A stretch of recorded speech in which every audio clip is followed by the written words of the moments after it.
In London, here are your top stories. Outflows mount. UBS reports weaker than expected profits as the global sell-off sees investors pull money. Energy standoff. Russia's Gazprom curbs gas flows through Nord Stream as the EU draws up plans to reduce consumption. Plus, the Baba boost. China Tech lifts stocks as Alibaba announces plans for a primary listing in Hong Kong. Let's take a look at futures then. The corporate story in Asia, of course, is around Alibaba, the inflows that they could see from the mainland on the back of that decision to list, of course, primarily in Hong Kong. The futures are pointing lower here in Europe by 0.2% after very modest gains yesterday. The gas story back front and centre, as is, of course, the earnings picture. DAX futures pointing lower by 0.2%. We're going to check in now as things open up. The FTSE 100 futures have been pointing higher on the back of higher energy and basic resources. You're currently seeing the FTSE 100 just ticking up marginally and range-bound at this stage, at least as the first few seconds, as we weigh up, of course, the impact of those pricing around energy and basic resources, currently up 0.1%. Again, it was that decision by Russia to further restrict those gas flows yesterday.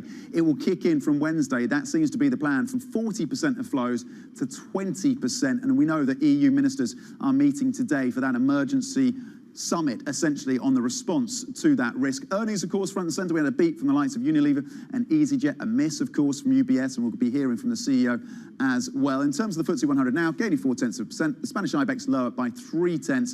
And, of course, we'll keep an eye on the rest of the major indexes. The future stateside, you're looking currently at losses of 0.2%. It was a mixed day for the US equity session yesterday. We're looking ahead to a big tech day, of course. You have Alphabet and Microsoft reporting later today. The US 10-year currently at 2.78. You have that yield inversion pretty pronounced now between the 2s and the 10s.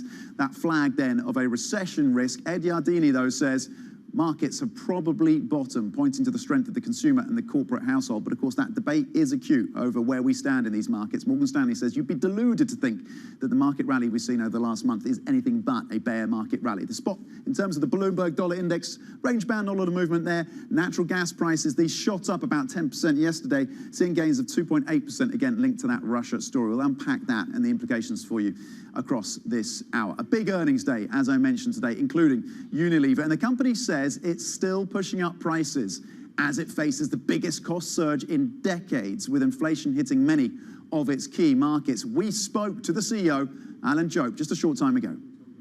We certainly see peak inflation coming sometime in the second half. We're not there yet.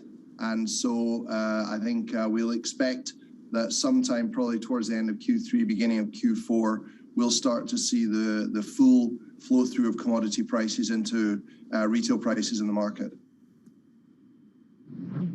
Okay, that was, of course, the CEO of Unilever, Alan Jope, speaking to us just a few minutes ago. We will have more from his interview later in the show. Let's bring in now Bloomberg's MLive managing editor, Mark Cudmore. And Mark, you are laser focused on that gas story.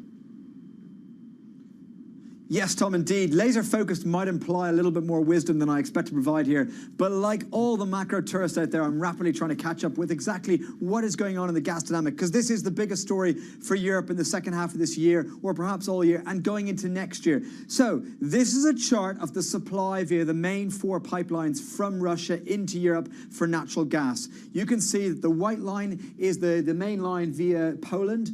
The supply there has basically disappeared since earlier on this year, since the war. The green one is the Ukraine transit. That has been slashed. The main one is the Nord Stream, the big pink one at the bottom. That was shut for maintenance last year, mid of June. Shut again this year, and we've reopened at much, much lower levels again. So that's a real, real worry. And again, that's the overnight news story. They're cutting the supply to that yet again. And the final one, the blue line, is the Turk Stream. That has been a little bit less disrupted. But you can see that overall, we're getting only about 100 million cubic meters a day of gas, when we used to get more than 400 million cubic meters of gas only a year ago via Russia. So this is a big, big supply problem for European gas. Now I'm going to show you the next chart, which shows you the price impact and how major this has been for the European market, because we can keep on talking about this again and again, and we'll need to, because it really is critical for the economy in Europe.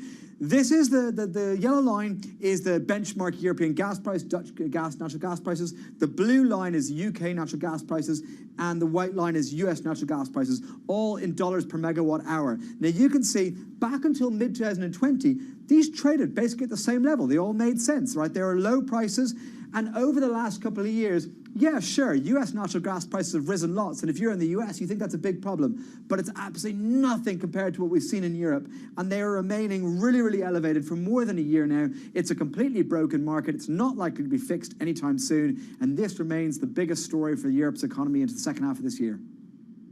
There we go, very well-informed macro tourist. Managing editor for MLive, Mark Cardmore, thank you very much indeed, breaking down the gas story for us. Let's get into some of the key market drivers with Paul Jackson, Global Head of Asset Allocation Research at Invesco Asset Management. Paul, there's a lot to talk about, whether it's earnings, the Fed, or indeed the gas question on inflation. Let me start with the question of gas, just because it's so prominent for the European space. How much of this gas shock is priced into European equities at this point? I think not a great deal, to tell you the truth. I think that markets so far this year have priced in the turnaround from central banks to moving towards aggressive tightening. I think there is some element of recession risk that is starting to get in there. But frankly, if supplies are cut abruptly from Russia to Europe, I think that would mean a serious recession. And I don't think that's been priced in yet.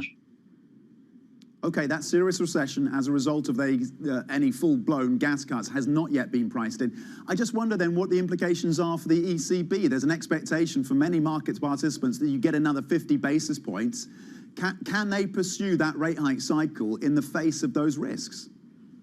I've got to say I'm surprised that the ECB has chosen this moment to get aggressive with rate rises. It should have done it much sooner.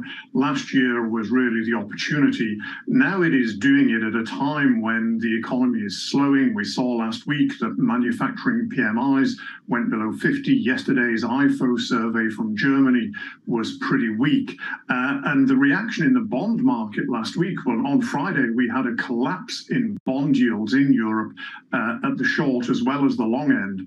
And I think that is suggesting that markets are starting to believe that the ECB is making a policy error. So I think for them to go ahead with another 50 basis point rate hike would be quite difficult. They may want to do it, but I'm not sure they're going to be able to do so. Very interesting. Paul, when we look ahead across the Atlantic then to the Fed, and that's 75 basis points that we assume, that many assume is going to come through on Wednesday, are you at the point now where you're starting to see evidence that there's enough coming through in terms of, for example, falling gas prices, some weaker economic data out of the US to suggest that we're getting to the point where we may be seeing a pivot towards the end of this year from the Federal Reserve, or is it still too far away for that to happen? Yeah, I think that they'll do another 75 basis points. I think 100 basis points is now off the table, given the weakening data. So another 75 basis points. And then thereafter, I think they will start to take things easier, that they'll slow down the rate of tightening. I think the US consumer is going to be showing weakness in the second half of the year. I think that profits are naturally going to be hit the further that we go into this year. So that has an implication for investment spending. So yeah, I think that the Fed is going to be moving from being very aggressive in its tightening to being much more prudent. And then maybe as we get towards the end of the year, not too far from Fed rates peaking out. And we currently got that yield inversion, again, fairly pronounced. 2s and 10s, 3% on your 2s, 2.78 on the 10s. You were talking about European yields just in the last minute or so. When it comes to the yield curve in the US, how salient is this inversion that we're seeing as that recession risk indicator? I tend to think of the yield curve as being a symptom rather than really a predictor or a cause of recession. But I think we're at an interesting point for many reasons. I think the economy is slowing. I think there is a reasonable risk of recession in the US, less so than in Europe. And I think that this inversion of the yield curve maybe is coming at the moment, just that we are looking at that recession. And maybe we have seen, I've been calling for long bond yields to go higher for some time, but I've got the feeling now that we've seen the peak in those long yields. And I think the markets are going to be looking with trepidation towards the risks of recession, and I think that's going to be a feature of the coming months and quarters.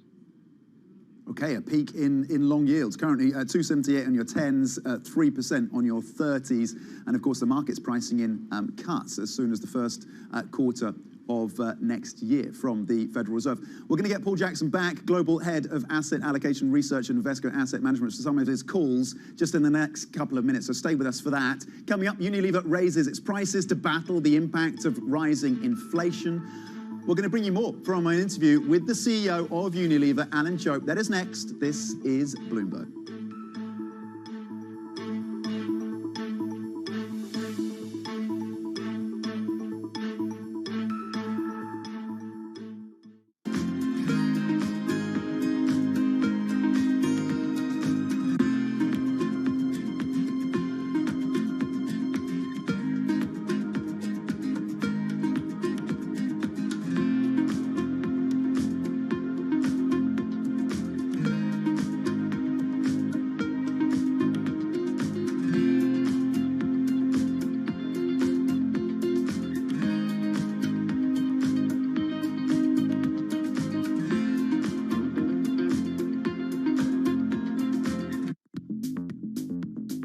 When you think of cutting-edge technology at sea, you might be thinking of stuff like this. But there's an incoming revolution on the high seas that isn't quite as sexy, but could be significantly more impactful. Container shipping is the key component of global trade. About 80 or 90% of all the world's goods are transported at sea at some point. But there's a significant unseen cost to the modern era of global commerce. About 3% of all the world's CO2 emissions come from shipping. 3% may not sound like a lot, but that's roughly comparable to the entire CO2 output of Germany. Since reducing trade isn't a likely option, what about a technological improvement to help reduce the emissions from these well-stocked maritime behemoths?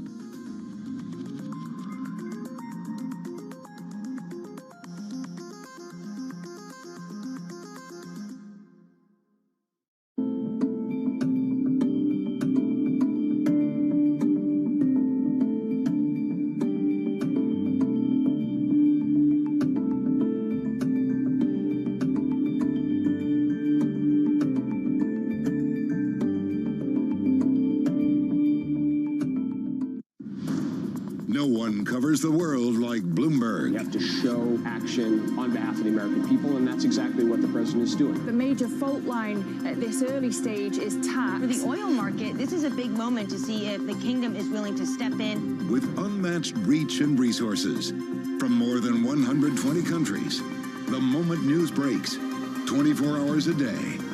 Bloomberg, your global business authority.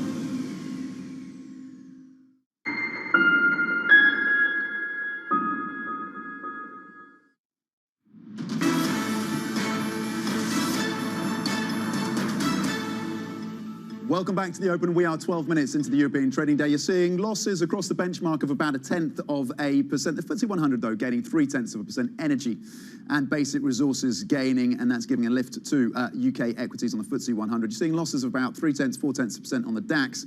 Futures in the US, S&P E-minis pointing low by 0.3%. And it's a similar picture for the NASDAQ futures as well, as we await those big tech earnings from Microsoft and Alphabet. Talking about earnings, let's bring you back to the European space. UBS, it was a pretty significant loss, and you're seeing stocks falling on the back of those numbers out of the Swiss lender, of course. Look at that, a loss of almost well, 6.4%, 6.5% for UBS. Top line, second quarter net income coming in at 2.11 billion. The estimates have been for 2.44 billion.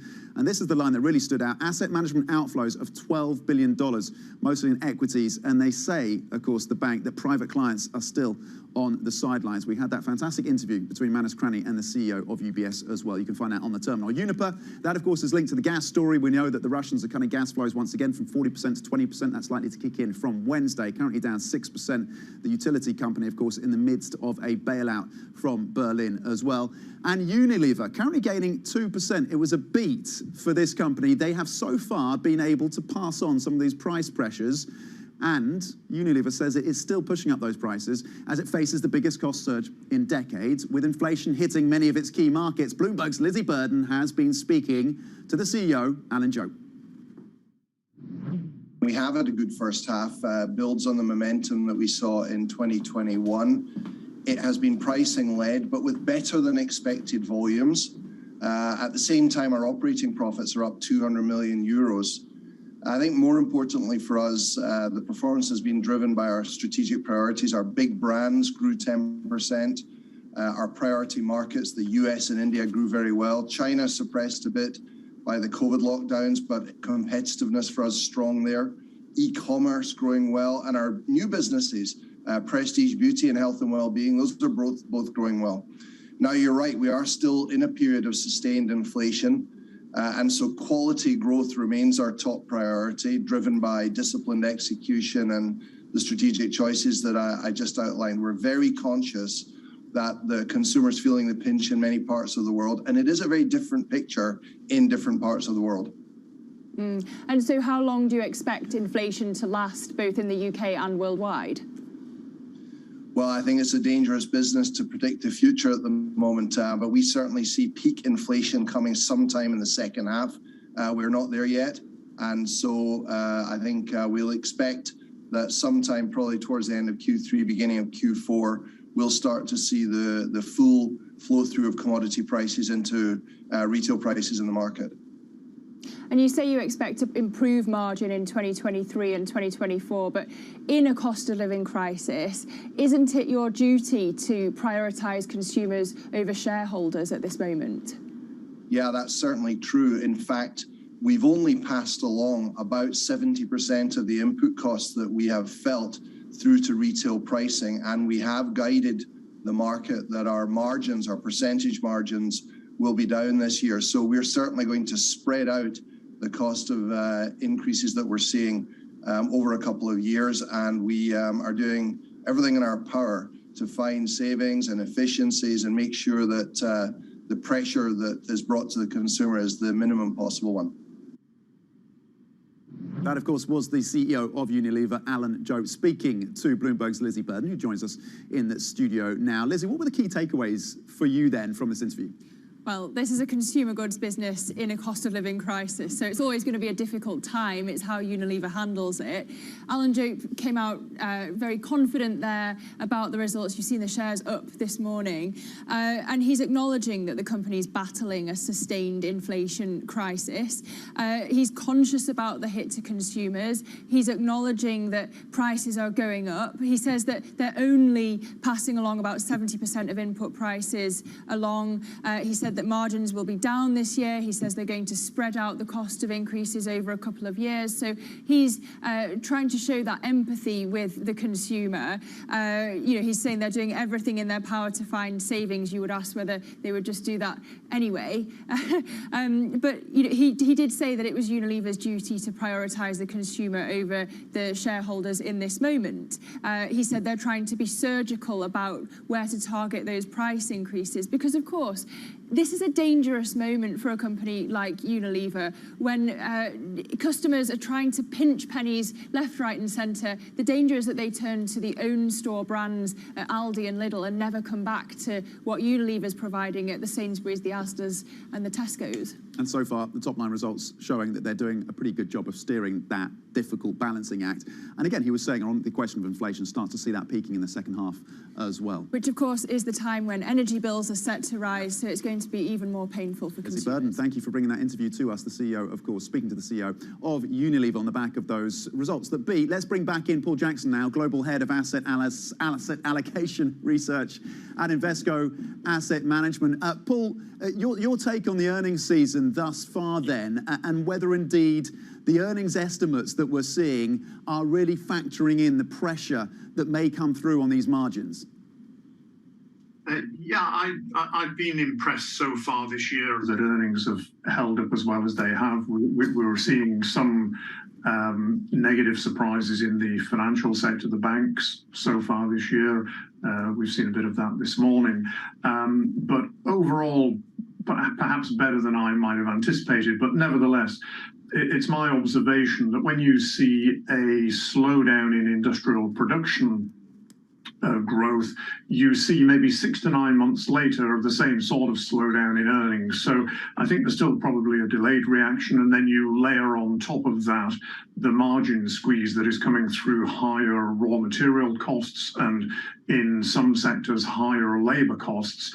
I would think that there is still scope in the second half of this year and maybe early next year for earnings disappointment. Okay, further earnings disappointment potentially in the pipeline. Paul, is there a sector that stands out for you as an opportunity at this point in terms of that derating that we've seen across some of the equity space? Is there a region that you have a preference for? What are you looking like in terms of getting exposure and finding opportunities within equities? Yeah, I'm favouring Chinese equities at the moment. I know that they've been out of favour for really the last 18 months, and there have been good reasons why that has been the case. One of those reasons has been the slowdown in the Chinese economy in the first half of this year, part of that related to COVID policies. But I suspect that just as the US and Europe is slowing down in the second half of the year, the Chinese economy may be accelerating. We've seen some signs of improvement in recent data, money supply, credit growth picking up, and also the PMIs have been improving. So I suspect that with a fiscal boost coming along, that the Chinese economy could outperform just at a time when the ratings, the valuations of the market are pretty low compared to somewhere like the US. So I think the Chinese market may continue outperforming as it has done in recent months. It may continue outperforming in the second half of the year. Okay, an opportunity potentially in Chinese equities then. Paul, just more broadly when it comes to what is happening, I mean, I think in particular, when you think of China, you think of emerging markets, and then you think of the US dollar. King dollar has been such a theme year to date. Is that theme starting to peak out? I've got to believe so. If you look at the reasons why the dollar has been doing so well, I think one of the principal reasons is the idea that the Fed would be tightening more than other central banks. So the yield spread between US bonds and for instance, European bonds has been widening, and that typically drives up the dollar. And I think we may be coming towards the end of that story. As we were discussing earlier, I think we're probably passing the moment of peak Fed tightening. And as I think that the Fed starts to take the foot off the gas in terms of the amount of tightening that it's doing, then I think the dollar, which is pretty expensive now in historical terms, in real trade-weighted terms, I think the steam will come out of the dollar, and I think it will be weaker by the end of the year. Okay, looking for a weaker dollar by the end of the year. Paul Jackson, Global Head of Asset Allocation Research at Invesco Asset Management. Thank you. Valuable insights this morning from Paul. Okay, coming up later in the show, Russia does cut that Nord Stream gas flow to Europe. It will do from Wednesday at least. More on that story, of course, the broader implications for Europe coming up. This is Bloomberg.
Bloomberg has enhanced search on the terminal to deliver what you need when you need it.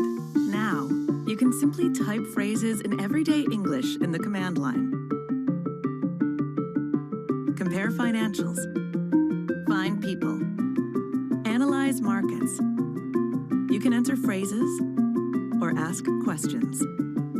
What do you want to know today? Ask a question or visit SearchGo to find answers now.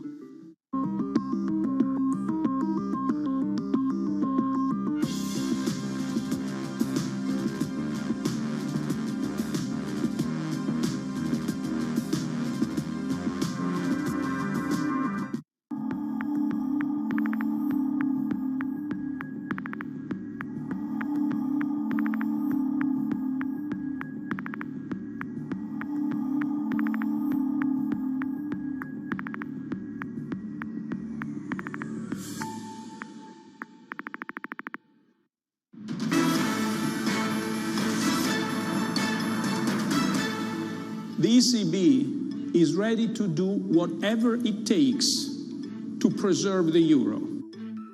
I have actually committed to staff not to say the famous 3 words. Okay, ECB presidents then and now, today marking the 10-year anniversary of Mario Draghi's iconic speech, credited, of course, for saving the euro. The central bank now once again faces widening spreads and economic pessimism across the bloc. Less frequently remembered, though, is what Draghi said immediately after those famous 3 words, and he said, quote, "Believe me, it will be enough." The question today then, can the ECB pack the same punch, of course, as we weigh up the risks around gas, around recession risks, and the political crisis that is facing Italy, 10 years on from those famous 3 words. Okay, let's get the Bloomberg Business Flash now with Alice Atkins. Alice. Hi, Tom. Barclays will start to buy back as much as $17.6 billion of securities after an admin blunder that saw it accidentally sell more structured and exchange-traded notes than were registered with the US regulator. The 6-week repurchase period, which starts from the 1st of August, should determine total losses from the error. But Barclays has already put aside more than £500 million. Coinbase Global is said to be facing a US investigation into whether it improperly let Americans trade digital assets that should have been registered as securities. Sources say the SEC has increased scrutiny of Coinbase since the platform expanded the number of tokens it offers. SEC Chair Gary Gensler has previously said trading platforms should do more to protect retail investors. That's your Bloomberg Business Flash. Tom? Alice Atkins, thank you. Coming up, Europe still faces the daunting challenge in the event of a cold winter. We discuss the implications of a further reduction in gas flows from Russia. Stay with us. Your markets here in Europe currently range-bound. This is Bloomberg.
That it's highly transmissible. We know that 2 doses of vaccines, Pfizer vaccine specifically, neutralize the virus, but not as efficiently, because various studies showing that reduction up to 40-fold, meaning that a 3rd dose is a must for it to successfully neutralize the variant. What we don't know is still that what are the effects of mix and matching between vaccines, and what are the capabilities of antibodies produced from this mix and matching.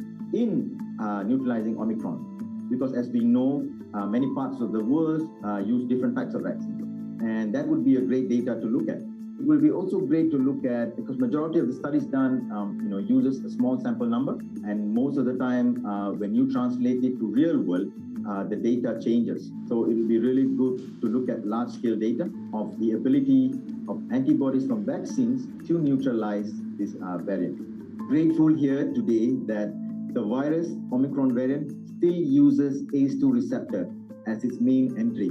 It means that all of the vaccines which are designed with spike in mind still works. Imagine if it uses a different receptor other than ACE2. None of the vaccines would work today. So I think that is the best news that we got from all these studies which came recently, the past couple of days. In crypto, you have a world of young people that want their own financial system and their own culture. And it is very powerful, and I'm a big believer in it. I think that it's hard to put your head around any narrative. Let's just be honest. We've had sort of a shift in, are we in some sort of stagflation fears moment? People were talking about that all day yesterday.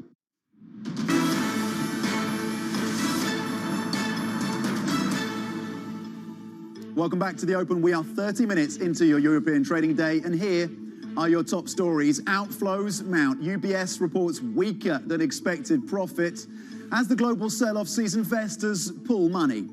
Energy standoff. Russia's Gazprom curbs gas flows through Nord Stream as the EU draws up plans to reduce consumption. Plus, the Baba boost. China Tech lifts Asian stocks as Alibaba announces plans for a primary listing in Hong Kong. Let's check in then on these markets. Range-bound across European equities. Yes, you had some optimism over in Asia on the back of that news from Alibaba. They'll be exposing themselves from buyers and investors on the mainland of China, and that will give them a boost. In fact, you did see the shares rise on the back of that. Here in Europe, though, as I said, range-bound, just down by about 0.1%, weighing up, of course, a bit of a mixed earnings picture. You've had beats from the likes of EasyJet and Unilever, but a miss, as we said in the headlines, from UBS, maybe a gauge as to the health of the European banking sector. We've had that interview, of course, with the CEO, Ralph Harmers. The DAX is currently down 0.4%. The gas factor, of course, and that decision by Russia yesterday, late day, saying that they're going to further reduce flows. That should kick in from Wednesday, according to the Russians, readjusting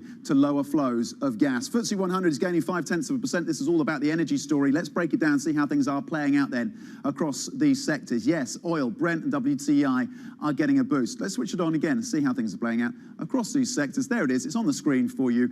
And energy is up. Yes, oil prices are higher. There's a linkage there to what's happening in gas. And certainly you've seen a jump as well in iron ore prices. Here on the sectors then, basic resources gaining 1.2%, energy gaining 1%. At the bottom of the list, though, retail, financial services and real estate. We're looking ahead, of course, that decision by the Federal Reserve, fully expected 75 basis points. That is the consensus. And you have more data out of the Eurozone and the US in terms of inflation towards the end of the week that will better inform where these central banks stand. Let's get back to the gas story, though. Russia, once again, sharply reducing the flow of gas to Germany and reminding Europe of the daunting challenge the continent faces to build up its energy stockpiles before winter. Meanwhile, EU countries are set to tussle over an emergency regulation that could force 15% cuts in gas consumption during the colder months. For more, let's bring in Bloomberg's Lubov Pranina in Brussels then. Lubov, how significant in reality is this announcement from Gazprom? Indeed, it is very significant, and European Union, which has relied on Russia for 40% of its gas supplies before, has seen this gas supply continuously reduced. We know that there are 12 countries that already have experienced disruptions. That's well out of 27 member states. And the most recent announcement from Gazprom yesterday, flagging that as of tomorrow, the gas flow through Nord Stream, the major conduit of gas to Europe, will also be reduced to 20% due to a technical reason. And this is happening at the time when European nations are working really hard to fill up their gas storages for the winter. We heard today from the Energy Commissioner, EU Energy Commissioner Simpson, that the gas storages are now filled to 66%, and the target is 80% in November. So there's a lot of work to be done, and there is no certainty whether this gas supply will continue.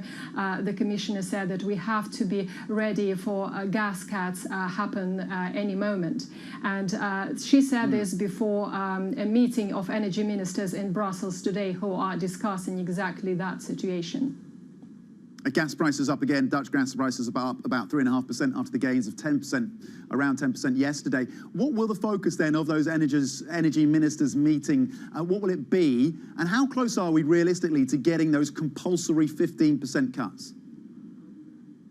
Well, so far it's not compulsory. The proposal that came from the European Commission last week is looking at it as a voluntary reduction of 15% over the next eight months. But there is a trigger mechanism. If gas is cut off completely, obviously that kicks in. And this is something that energy ministers are going to discuss today very shortly. There are lots of different positions, lots of different starting points, geographical specifics. So each country will be bringing to the table their own concerns, their own situation. But in the end, they hope that there will be an alignment, there will be a political agreement that will again show solidarity of the European Union. Okay, we'll see. Energy ministers have a tough task ahead of them, don't they? Lubov Prunina out of Brussels, thank you for breaking down the gas story for us. Let's stay with that then. The threat of a Russian gas halt is, of course, the latest threat to the European economy. With forecasts, it could reduce the continent's GDP by about 1.5%. Joining us now is Janet Henry, HSBC Global Chief Economist. Janet, as we move down from 40% to 20% in terms of Russian gas flows to Europe, what is the economic impact of that across the Eurozone? Well, it's a direct supply shock. And of course, we're already seeing the pricing pressures of it coming through in terms of wholesale prices. But yes, the numbers that you mentioned are ballpark numbers. Our European economists came up with an estimate that it would lower the level of GDP by about 2.5 percentage points, but there would be country differences. Obviously, the likes of Italy and Germany being more affected, and the IMF last week published a number suggesting that Polish GDP will be lowered by 6 percentage points, which is why these sharing-related discussions that have already been mentioned by your previous reporter are so important. To what extent is the burden going to be shared, or are you going to get huge country divergences?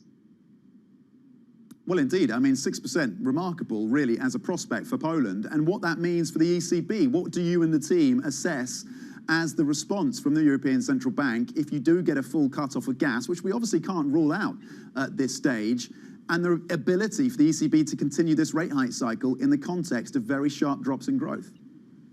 Well, it is yet another additional challenge. And I think it's part of this broader debate about the link between inflation or recession. So often people talk about the issue being that, well, if we've got a recession, we can stop worrying about inflation. But actually, if a recession is being caused because of a big supply shock, actually that recession is not going to lower inflation particularly quickly. But the ECB already faces a number of challenges. Clearly, we are now out of negative rates. At this point, we're still forecasting 50 basis points at the September meeting. It wouldn't be the first time that the ECB's plans to continue to tighten have been called to a halt by global developments, and they found themselves having to reverse course. We saw that in 2011, we saw that in 2008, but it is different this time. Inflation is a lot higher, and at this point, we still think that the ECB will have to continue to tighten at least over the course of the next few months. And the Fed, of course, we're looking for 75 basis points on Wednesday. The upper bound currently at what, 175 for the Fed? How far into restrictive territory, and we're clearly not there yet, does the Fed have to go at this point? Well, I think, yeah, 75 seems like a done deal tomorrow evening from the Fed. That would take it to that 2.25 to 2.5%. That would be, I suppose, broadly in line with what is assumed to be the long-term neutral rate. But to your point, how restrictive are they going to have to go? On our forecast, we still think that they will slow down the pace of tightening, although I don't expect Powell to tell us that tomorrow. For sure, he'll keep all options on the table, but we see them going to 3.75 to 4%. So still, it's a different inflation story to Europe. It's less supply driven, it's more demand driven, but we see rates peaking, a bit higher than the market's currently pricing in. They'll have to go more restrictive to tame inflation. Janet, a number of the guests we get on are talking about a potential pivot in the Fed. Strategists typically looking for that pivot as an opportunity to get further exposure to these equity markets. What are you and the team at HSBC looking at in terms of data to get a sense of when that pivot may come? Well, we don't have a pivot in our forecast. It seems to me when you look at market pricing, which is that I think currently the market's saying that rates will rise to maybe 3.5% and then they'll cut 50 in the course of 2023. That's all a little bit too perfect. The fact is the Fed has got a big inflation challenge on its hands. It's going to have to go restrictive. I still think the risks are skewed to more, even if ultimately we do get rate cuts. Because they need to see a sharper slowdown, and in particular, they need to see wage growth start to slow. Peak inflation is not enough. They need to be confident over the next few years that inflation is going to go back to target. They will be mindful of what happened in the 70s and the 80s where they didn't tame inflation enough. But divergence in the FOMC will grow. Yeah, we're obviously working through the earnings this week, and we had that warning from Walmart. On the flip side, here in Europe, Unilever apparently doing pretty well at passing on some of these individual costs. That brings me to a question about the health of the household balance sheet and the health of the consumer to kind of walk us through this slower growth environment. Yes, it's a good point. Clearly, globally, we've got some different stories. And there are a number of economies in the world where we've got very much a housing market story. So the likes of New Zealand, Australia, maybe Canada, Sweden, they did not have a big deleveraging during the global financial crisis. Some of those, notably New Zealand, we are looking for a recession in 2023 on the housing market. But in the US, we know it's a very divergent picture. Half of households have got a lot of savings they can dip into, should they choose to, during this cost of living squeeze. Half of households can't, which is, of course, why you're likely to continue to see quite a divergent downturn in the same way that you saw quite a divergent upturn across sectors, goods versus services, across firms, large versus small firms, and, of course, lower-end firms, lower pricing points versus some of the others. Big divergences coming through and still quite a complicated inflation backdrop. Okay, that is a nuance from the HSBC team, that divergence when it comes to this slowdown. Janet Henry, thank you, as ever, for your insights. HSBC Global Chief Economist. Coming up, tech titans are reporting this week. We will preview what is in store for the sector with an outsized presence in the S&P 500. That is up next. This is Bloomberg.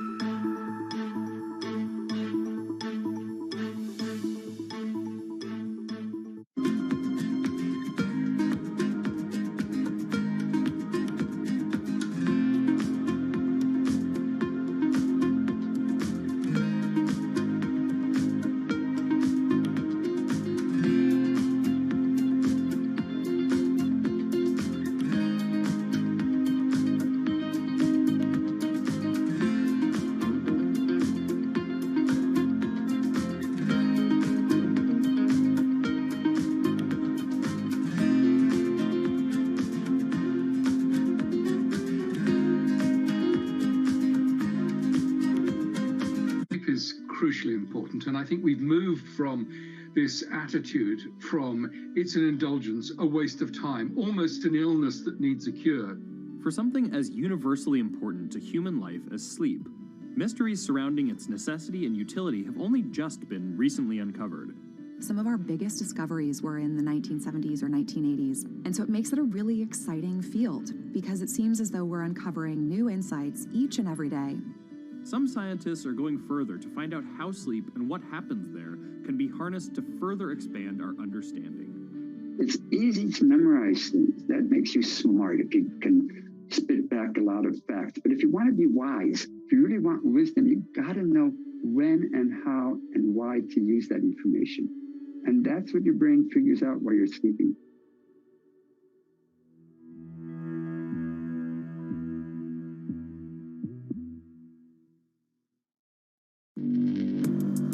Access the financial world on demand.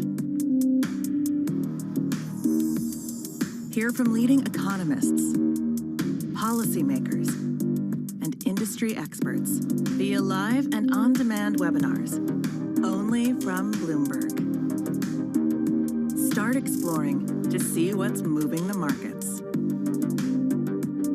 Visit Bloomberg.com/webinars.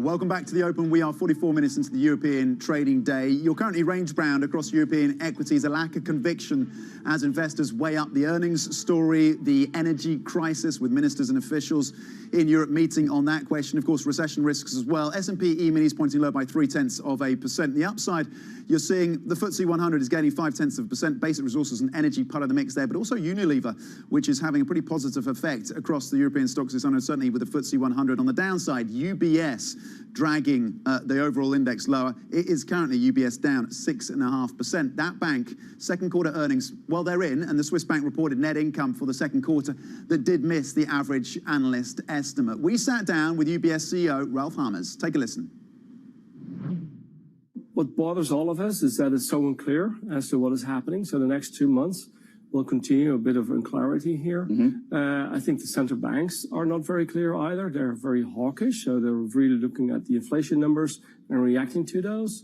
In our view, our base case does not expect a significant downturn in the US. But for Europe, for example, we also don't expect a significant downturn unless the gas supplies really get cut off. Now, we do. Is that your number one concern? I mean, today, Nord Stream again, the flow is down. Is that your top concern for Europe? So the top concern for Europe is indeed cutting off completely from the gas supplies for a couple of reasons. First, it will increase gas prices. Secondly, it will render a couple of industries as very inefficient, right? So they can't work at peak capacity, also increasing prices. And with that, generating further inflation, making inflation stubborn, which is the real danger, right? That inflation is here to stay. So that's the real risk. Is that inflation coming through with requests for pay rises? In some cases, we have seen those already, right? And not only because of inflation, also because in some businesses, there is still quite some tension in the labor markets. So that has not gone completely away yet. So it's a mix of inflations and the labor market circumstances. But, if inflation continues to be here, of course, it will be reflected also in pay. You talk about the hawkish mode of the central banks. Rates regime is shifting from the ECB. Next up is SNB. When we caught up, you said, Manus, it's $1 billion. That's what this rate regime change will be. Do you materially uplift that number from whence we last spoke? No, so the $1 billion that we indicated last time was at the balance sheet that we had at the end of the first quarter, at the then going forward rates. At this moment, we see about 400 million of that already in our P&L, and we still think that scenario holds. Bloomberg's Manus Cranny there speaking to the CEO of UBS, Ralph Hamers in Zurich. That stock currently down at 6%.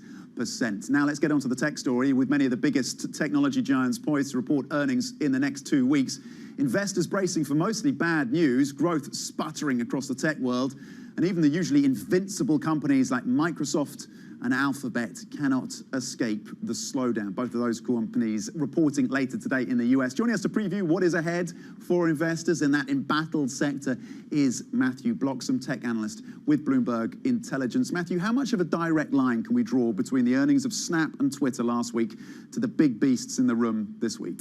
Yeah, it's a good question, because obviously for Facebook and Google later today, ads are still a massive part of their revenues. I think there's a question about whether Snap and Twitter were suffering more from stock company-specific issues, and what extent there's a wider malaise in the kind of amount that clients are spending on advertising. I think Google, to some degree, people expect might have benefited from some of the changes we've seen about that Apple's made about privacy. That might have pushed some ad spend onto the Google platform, but overall, the market's expecting the rate of growth of their ads business to halve this quarter to about 11% from 20% last quarter. So, some big headwinds are up against. Obviously, what we're seeing from some of those big brands, it's quite a confused picture now about whether there really is a slowdown or not, and how it's affecting different platforms. How much of an offset, how much can they rely on the cloud businesses? I mean, that doesn't apply, it applies to Amazon, obviously, Microsoft, Google.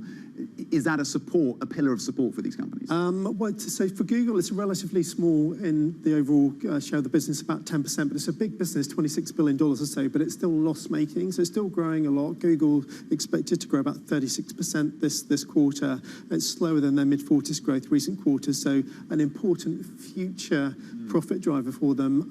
I guess if growth slows, people want to see them get to profitability sooner rather than later. Obviously, for Microsoft, it's a much bigger business, probably maybe 3 times the size of Google's cloud business, being a really important driver for them historically.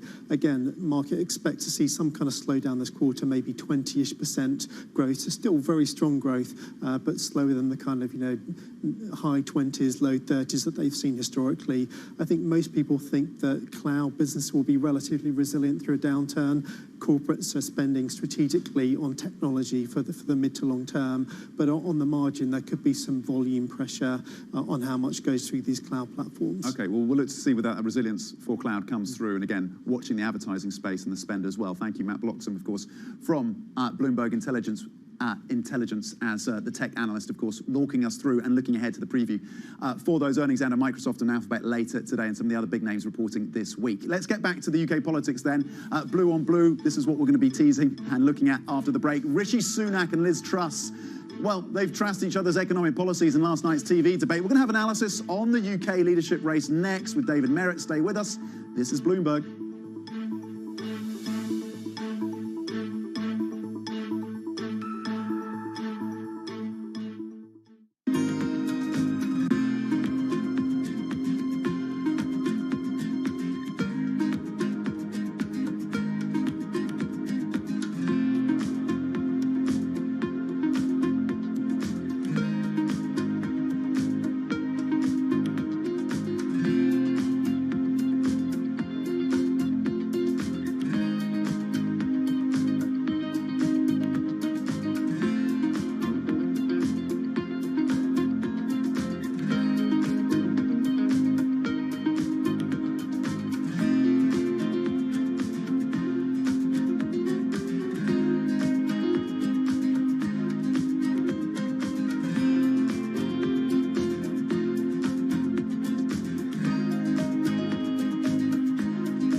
When you think space, you probably think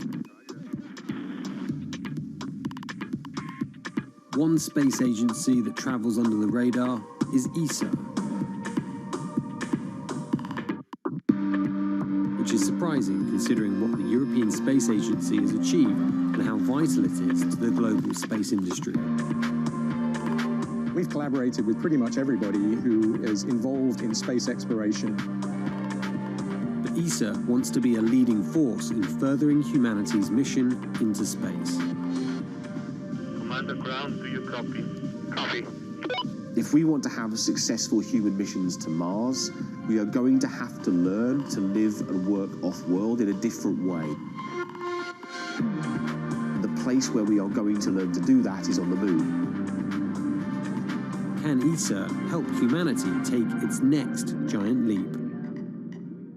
Mercedes-Benz is on a path towards CO2 neutral mobility. So we have flicked the switch there, and really we're going to step by step electrify everything. And what does that mean? Combustion engines get electrified.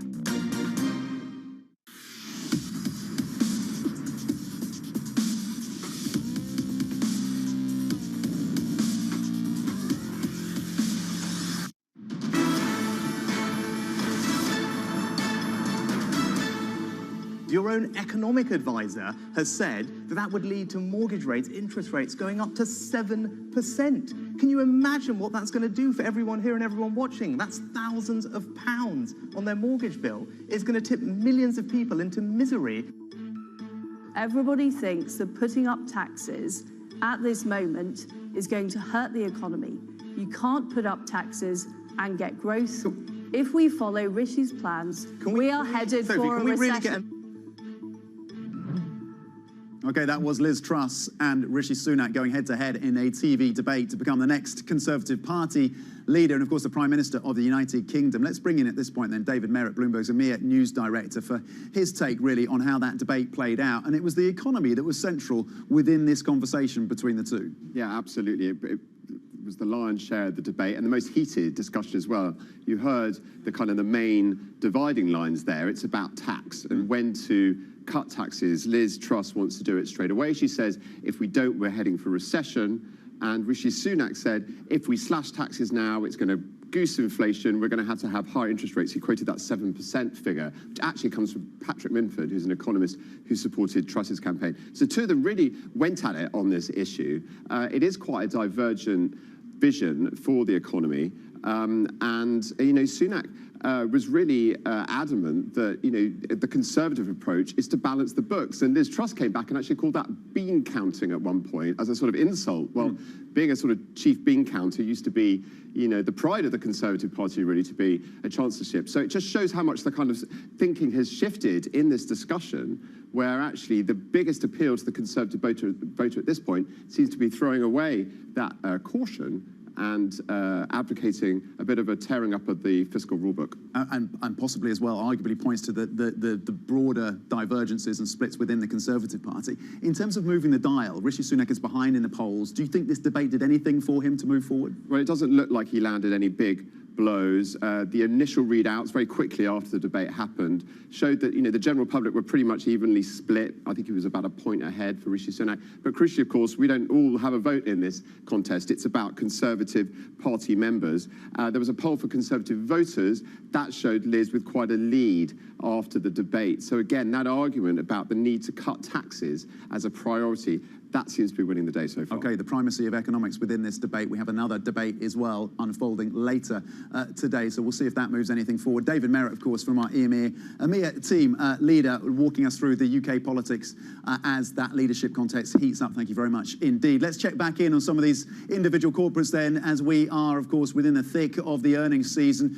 It was a miss for UBS, and that in the stock is feeling the squeeze, down 6.6%. The standout line really for me, asset management outflows down 12 billion were the outflows around asset management part of the business. Of course, we spoke to the CEO. Uniper feeling the pressure as well, down 8%. Gas prices elevated again today.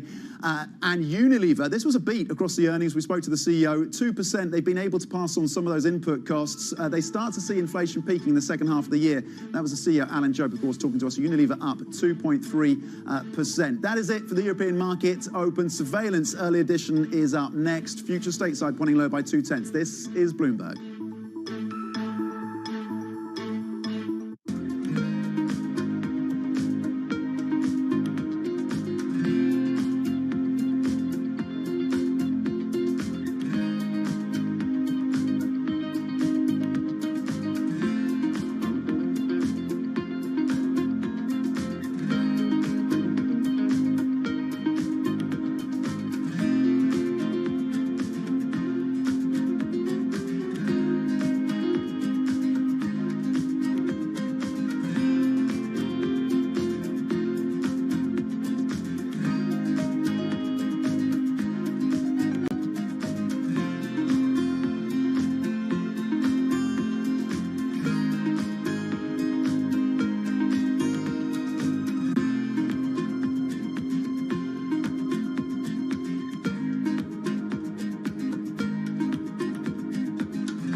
Back in 1997, I was interested in the following question, which is, there are a bunch of the dinosaurs called sauropod dinosaurs, which had really long skinny necks. So Apatosaurus is an example. They also had really long skinny tails. So I made a computer model that showed that in fact the tail of these sauropod dinosaurs could actually act like a whip, a bullwhip. Now the way a bullwhip makes that cracking noise is because the tip of the whip actually goes about twice the speed of sound. Okay. And that crack is a sonic boom. Yeah. I think the way they got a date was to impress the females by making loud booms.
For Europe, for example, and we also don't expect a significant downturn unless the gas supplies really get cut off. We certainly see peak inflation coming sometime in the second half.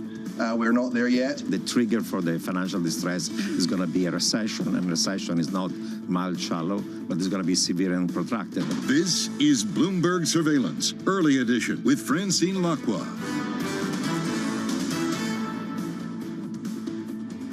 Good morning and welcome to Bloomberg Surveillance Early Edition. I'm Anna Edwards, in for Francine Lacqua here in London. Here's what's coming up on today's programme.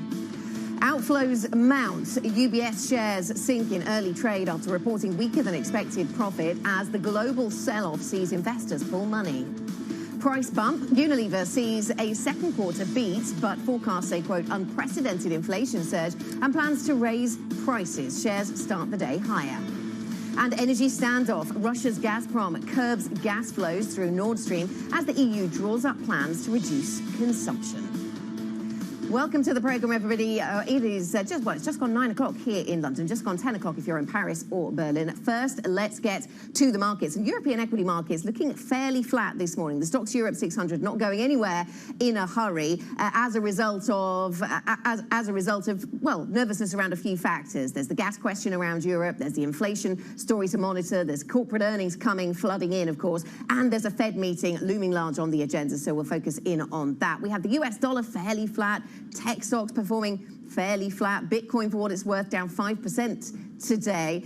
So that's what we see on European, a host of European assets, if you like. Let's show you what's going on the map and where we are across the European picture right now. As I mentioned, the Stoxx 600 is pretty flat. The FTSE 100 actually making some gains, up by 0.5%, outstripping gains that we're seeing elsewhere. So we're up by 0.5% on the FTSE 100. Of course, when we look at the sector picture, you'll see that we are, you'll see why that is, because of course we've got strong performance coming through from energy names and basic resources and all that plays well for what we're seeing on the FTSE 100.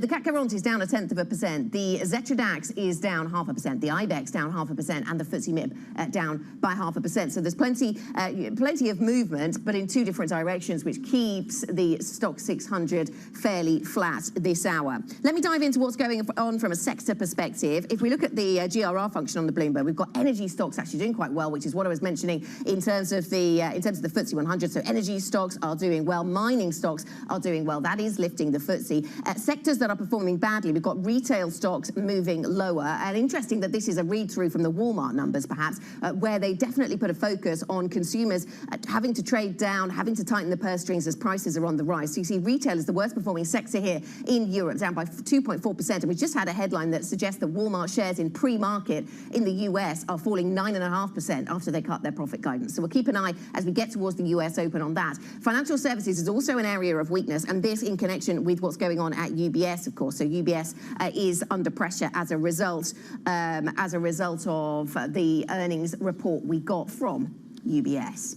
Let us linger on that theme, I think, for a moment. UBS second quarter earnings are in. The Swiss bank reported net income for the second quarter that missed the average analyst estimate. We sat down with the UBS CEO, Ralph Hamers. Take a listen. What bothers all of us is that it's so unclear as to what is happening. So the next 2 months will continue a bit of unclarity here. I think the central banks are not very clear either. They're very hawkish, so they're really looking at the inflation numbers and reacting to those. In our view, our base case does not expect a significant downturn in the US. But for Europe, for example, we also don't expect a significant downturn unless the gas supplies really get cut off. Now, we do. Is that your number one concern? I mean, today, Nord Stream again, the flow is down. Is that your top concern for Europe? So the top concern for Europe is indeed cutting off completely from the gas supplies for a couple of reasons. First, it will increase gas prices. Secondly, it will render a couple of industries as very inefficient, right? So they can't work at peak capacity, also increasing prices. And with that, generating further inflation, making inflation stubborn, which is the real danger, right? That inflation is here to stay. So that's the real risk. Is that inflation coming through with requests for pay rises? In some cases, we have seen those already, right? And not only because of inflation, also because in some businesses there is still quite some tension in the labor markets. So that has not gone completely away yet. So it's a mix of inflation and the labor market circumstances. But if inflation continues to be here, of course, it will be reflected also in pay. You talk about the hawkish mode of the central banks. Rates regime is shifting from the ECB. Next up is SNB. When we caught up, you said, Manus, it's $1 billion. That's what this rate regime change will be. Do you materially uplift that number from whence we last spoke? No, so the $1 billion that we indicated last time was at the balance sheet that we had at the end of the first quarter, at the then going forward rates. At this moment, we see about 400 million of that already in our P&L, and we still think that scenario holds. That was Bloomberg's Manus Cranny speaking to the UBS CEO, Ralph Hamers, in Zurich. And as I mentioned, one of the movers in focus today is definitely the UBS share price. It is currently down by 6.5%. Some of the headlines, then you heard them discussing them there. The miss on profit, of course, the big one. Lower revenues at wealth management, outflows in the US, investment banking coming in at worse than estimates.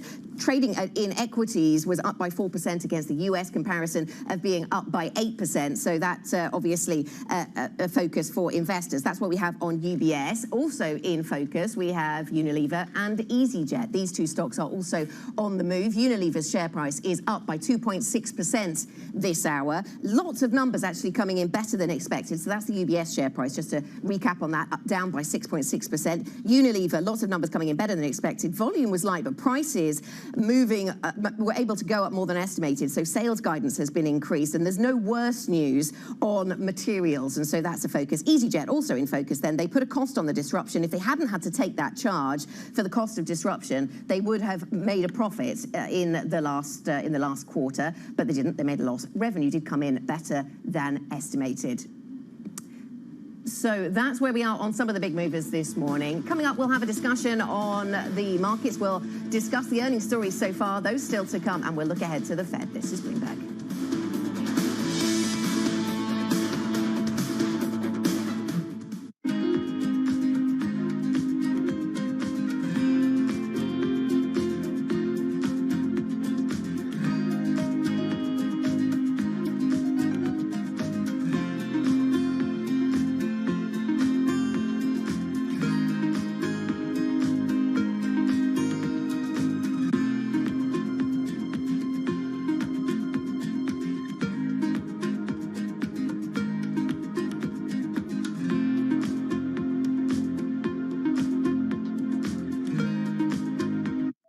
companies now, they're getting hundreds, maybe even thousands of applications. So software has come in to automate the process.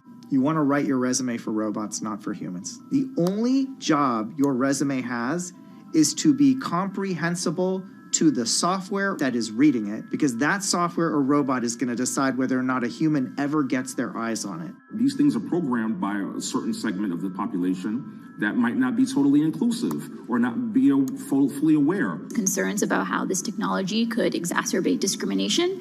For the FTC, I think foremost, the FTC needs to be making sure that we're fully understanding this technology. We don't trust companies to self-regulate when it comes to pollution. We don't trust them to self-regulate when it comes to workplace comp. Why on earth would we trust them to self-regulate AI?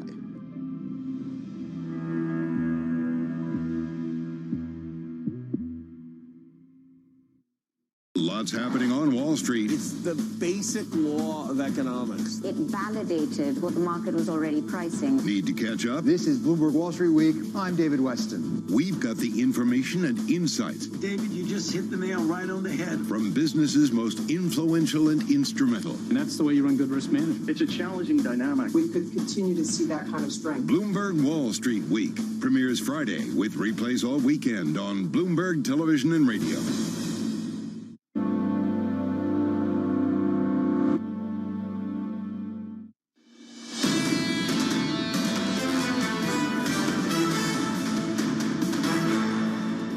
The ECB is ready to do whatever it takes to preserve the euro.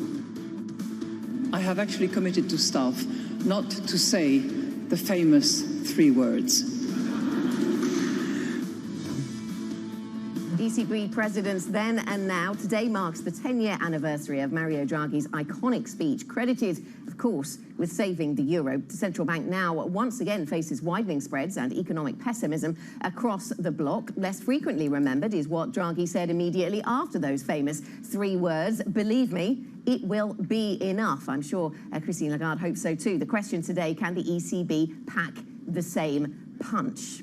We're also watching out for a Fed decision this week that's leading to caution in the markets. Morgan Stanley sees more choppiness and further declines in the market before the year end. I'm pleased to say we're joined now by Diana Amoa, CIO at Kirkus Asset Management, on set with me here in London. Diana, very nice to see you. So I'm interested in this line from Morgan Stanley. They're saying the stock rally is another false dawn. And we have seen a bit of a rally during the month of July, certainly during the last week. What's your take on this sudden strength we seem to have discovered? Yeah, so this is typical summer markets where coming into July, you had a lot of indicators showing that the market positioning had become extremely bearish, both in equities and in fixed income. And that pretty much, the extreme bearishness actually marked the lows from asset price perspective, because investors are now winding down given illiquidity in the summer markets. We saw short covering both in equities, but also in the credit space. So it's not surprising that the hedges are the things that have actually been performing very well. So CDS has outperformed cash bonds in credit. We've seen US equities actually rebounding, some of the more beaten up sectors bouncing back. So I'd say there's an element of markets just covering shorts that they'd held and had worked well in the first half of the year.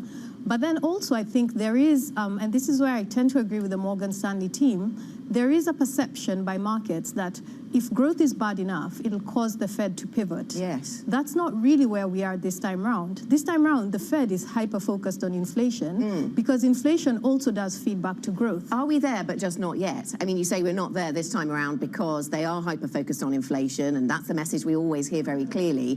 I suppose, to echo what Morgan Stanley is saying, those arguments about, there will be a pivot and they will cut rates at some point, they say directionally that is true, but in terms of timing, it's just not happening yet. It's not happening yet, and that's simply because inflation is not showing signs of having peaked yet. The last print we saw was actually showing a broadening out in inflationary pressures, and that's what the Fed is hyper-focused on right now. So we are not close to the Fed pivoting, and that's perhaps where markets might get caught out if they're starting to trade a pivot from the Fed, because it's just too soon. It's too soon. So when does the Fed start to cut? Because, there are a lot of people pricing in cuts from next year. And link for me how risk assets perform and our expectations for cuts, because obviously equity markets like to look forward, don't they, and discount what's going to happen in the future. But what is the link between those things happening? What do risk assets do now when we start to get a handle on when the Fed is going to cut? Well, I'd say the support for risk assets is positioning is much cleaner. So we're not coming into this concerns on growth with a market that's overweight equities, or for that matter, fixed income. The Fed is not going to pivot until they're clear that they've seen inflation actually meaningfully start to decline. And a couple of meetings ago, Chair Powell said that meant they needed to see 2 or 3 prints that actually support the view that inflation has peaked and is coming down. We haven't even seen one print yet that's showing that. So we're still a while away from the Fed pivoting. Do you think that certain parts of the US economy are really in danger at this point? We got those numbers from Walmart. Walmart trading down substantially pre-market as a result of a warning. And this is customers having to cut back on their spending because of the cost of living. Is that something we're going to see a lot more of? We are going to see more of that, and I think this week is a big one in terms of earnings coming out. We have just close to half of the S&P companies reporting earnings. I think the forward guidance is going to be key, but also equity markets had repriced some of that risk. So I'd say there is potentially further downside as we get more guidance lower in terms of consumer spending, expectations on hiring from corporates, but the vast majority of the sell-off might actually be behind us. And where do we stand on the European story then? Let's pivot over to Europe, because gas is clearly front and centre. We have the energy ministers meeting today to try and forge some kind of European unified position on this, but that looks like a big test. Yes, indeed it is. And I think Europe, out of the developed economies, is probably the one that faces the highest degree of uncertainty, whether you're looking at the gas story, and that's still evolving. We've seen more cuts on gas supplies being announced yesterday when markets had just started to get a bit more comfortable with the gas story. I think that's going to remain a headwind for markets to be able to calibrate where European policy needs to be. But then additionally, you have different stories playing out in different economies. You have political uncertainty in Italy, once again, front and center. So I'd say the outlook for Europe is actually a lot more challenging than the outlook for the US. Yes, and so do you invest and trade around the idea that we are already in a recession in parts of Europe? The data certainly supports that in Europe. And actually, when people talk about soft landing versus hard landing, depending on how things play out with the gas narrative in Europe, we might potentially be having discussions around a hard landing next year. And I think that's probably the narrative that's going to be dominating the market from a European perspective for the next few months. So where is the bottom for risk assets then, do you think, Diana, if we're still going to be talking about this for the next few months? Yeah, it depends on what risk assets you're looking at. So I'd say for fixed income markets, we probably have a high degree of premium embedded across a number of sectors. We're not necessarily focused in the high yield space, because if indeed we do see a growth slowdown materialize, you might see more stress coming into the high yield space. I think in the better quality part, so in investment grade credit, there might be opportunities. I think in sovereign bonds, particularly local sovereign bonds, and this is not just in developed markets, I'd say even in emerging markets, we're starting to see some value in the back end of curves. Again, it's very much in line with the narrative that EM central banks have hiked a high degree. They're well ahead of the curve relative to developed markets. And so there is premium in the back end of the curves, especially if you start to worry about recessions. How responsive do you think corporate debt will be to rising interest rates? We've already seen interest rates rise a lot, of course, already. I asked this because one of my guests yesterday was saying, actually, because a lot of companies have taken the opportunity with very low interest rates for such a long time to refinance over long periods, that they're not actually going to be, even as rates rise, it'll take a long time for that sort of higher rate environment to filter through into the corporate space. Well, I would argue that corporate debt has already been fairly responsive. You're seeing spreads already quite wide across the whole spectrum of corporate markets. And that's warranted. Precisely. So I would say corporate markets have been responding well to this. I'd say the next leg is less likely to be about rising interest rates and more about rising credit risks as the economies slow down. Okay, Diana, really nice to see you. Thank you so much for coming in. Good to speak to you. Diana Ramoa, CIO at Kirkoswald Asset Management, with me here on set in London. Let's go to Bloomberg First Word News Update. With that, here's Leanne Gerrans. Hi, Anna. Russia's once again reducing the flow of pipe gas to Germany. Gazprom said it will cut shipments via the Nord Stream pipeline on Wednesday morning to about 20% of capacity, blaming maintenance issues. It says only one of 6 major turbines remains in working condition. Now, Liz Truss and Rishi Sunak have attacked each other's plans for the UK economy in their first head-to-head debate of the campaign to replace Boris Johnson as the Prime Minister. Former Chancellor Sunak claimed his opponent's tax cuts would push up inflation. Foreign Secretary Liz Truss rebutted that, saying Sunak would drive the economy into recession. Your proposals would mean that we get the short-term sugar rush of unfunded borrowed tax cuts, but that would be followed by the crash of higher prices and higher mortgage rates. Everybody thinks that putting up taxes at this moment is going to hurt the economy. You can't put up taxes and get growth. If we follow Rishi's plans, we are headed for a recession. Now, Coinbase Global is said to be facing a U.S. investigation into whether it improperly let Americans trade digital assets that should have been registered as securities. Sources say the SEC has increased scrutiny of Coinbase since the platform expanded the number of tokens it does offer. SEC Chair Gary Gensler has previously said trading platforms should do more to protect retail investors. And Alibaba is planning a primary listing in Hong Kong by year-end, as it seeks exposure to Chinese investors through exchange links with Shanghai and Shenzhen. That could boost liquidity after a year-long sell-off triggered by China's economic slowdown and Beijing's crackdown on its most powerful internet firms. Alibaba has shed some 2/3 of its value since a 2020 peak. Global news 24 hours a day, on air and on Bloomberg Quick Take, powered by more than 2,700 journalists and analysts in more than 120 countries. I'm Leanne Gerrans. This is Bloomberg. Anna. Leanne, thanks very much. Yeah, Alibaba shares up on their US listing in pre-market this morning. Coming up here on this program, Europe still faces a daunting challenge in the event of a cold winter. We discuss the latest on the gas crisis. This is Bloomberg.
Energy prices and a short supply of key chemicals that produce synthetic fertilizers are sending pig, cow and horse manure prices soaring. Even human waste is in demand as farmers hunt for alternatives.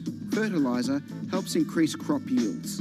You can see how much moisture is held into this. It's a lot of organic material into the compost, so it breaks down. The manure and the straw breaks down into a friable mix that can be mixed into your soil in the ground and for growing a whole range of different vegetables. Holds the nutrients in, holds the water in, and it really increases the kind of biodynamic profile of the soil. The recent price spike could mean more farmers going organic for the long term.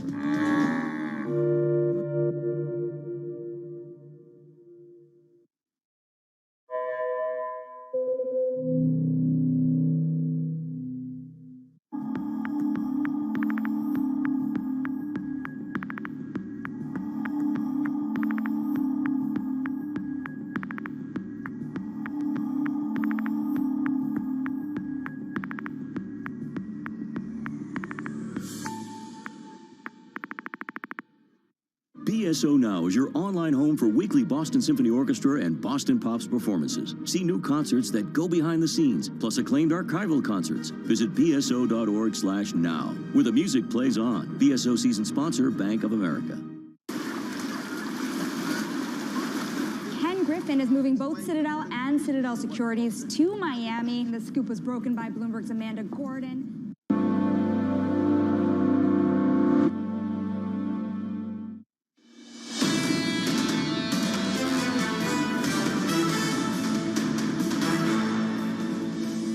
Economics, finance, politics. This is Bloomberg Surveillance Early Edition. I'm Anna Edwards, in for Francine Lacroix in London. Russia is once again sharply reducing the flow of gas to Germany, reminding Europe of the daunting challenge the continent faces to build up its energy stockpiles before winter. Meanwhile, the EU countries are set to tussle over an emergency regulation that could force 15% cuts in gas consumption during the colder months. I do expect that today we will have some interesting political discussions because member states do have different circumstances, different starting positions, but I do expect that in the end of the day we do have a political agreement. That was the EU Energy Minister hopeful of a political agreement, Kadri Simpson. Energy ministers are meeting in Brussels this morning. For more, let's bring in Bloomberg's Lyubov Pronina, who is in Brussels. Lyubov, it seems like a big ask to get all the European countries on one page. How significant is Gazprom's announcement to cut? Let's start there, because we were already at 40% of the usual flows. Now we're going down to 20 tomorrow. Yes, indeed, it's very important, and shall we say today's emergency meeting by energy ministers is very timely because it's happening that Russia has been reducing flows of its gas to Europe this year. And this has led the European Union to taking steps, getting supplies internationally. But today, the focus is mainly on what can be done domestically in the countries themselves, and that's reducing demand for gas. Yes, and is it going to be possible, Lyubov, to craft a common position? There are so many variables here, and this is going to get quite tense, perhaps. Just briefly. Very true, and you have showed an interview with Energy Commissioner saying exactly that there are different positions, but still they're hoping to reach an agreement by the end of the year, at least a political agreement, because it simply is very, very urgent. And there will be different things that will be brought by different member states to the table today. Okay. And so we see if we get to a common position. Thanks so much, Bloomberg's Lyubov Pronina. Thanks for the update. Coming up, we'll be joined by the CEO of Dufry, the world's biggest duty-free group, for an exclusive conversation on the acquisition of the highway restaurant operator Autogrill. This is Bloomberg.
The Delhi airport, and behind me you can see SpiceJet 737 MAX aircraft.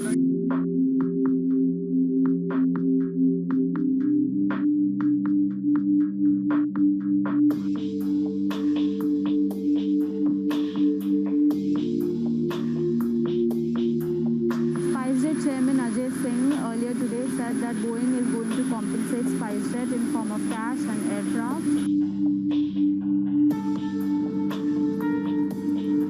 There's a happening at the Gwalior airport. As you can see, they've literally rolled down the red carpet for SpiceJet chairman Ajay Singh. There are balloons, there are flowers. This is a big deal for SpiceJet because it is the only Indian operator of Boeing 737 MAX planes currently.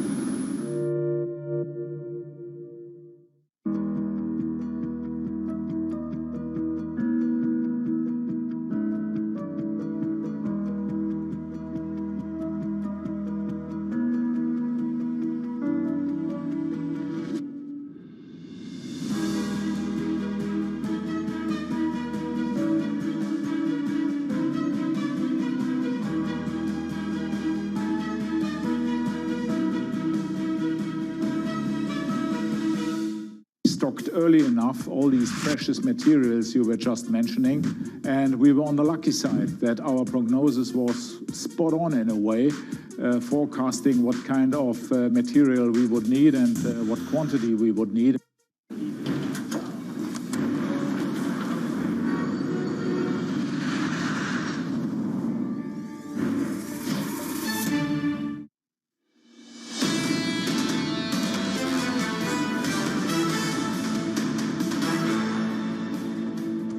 Welcome back to Bloomberg Surveillance Early Edition. Here are your top stories. Outflows mount. UBS shares sink in early trade after reporting weaker than expected profit as the global sell-off sees investors pull money. Price bump. Unilever sees a second quarter beat but forecasts a, quote, unprecedented inflation surge and plans to raise prices. Shares start the day higher. Energy standoff. Russia's Gazprom curbs gas flows through Nord Stream as the EU draws up plans to reduce consumption.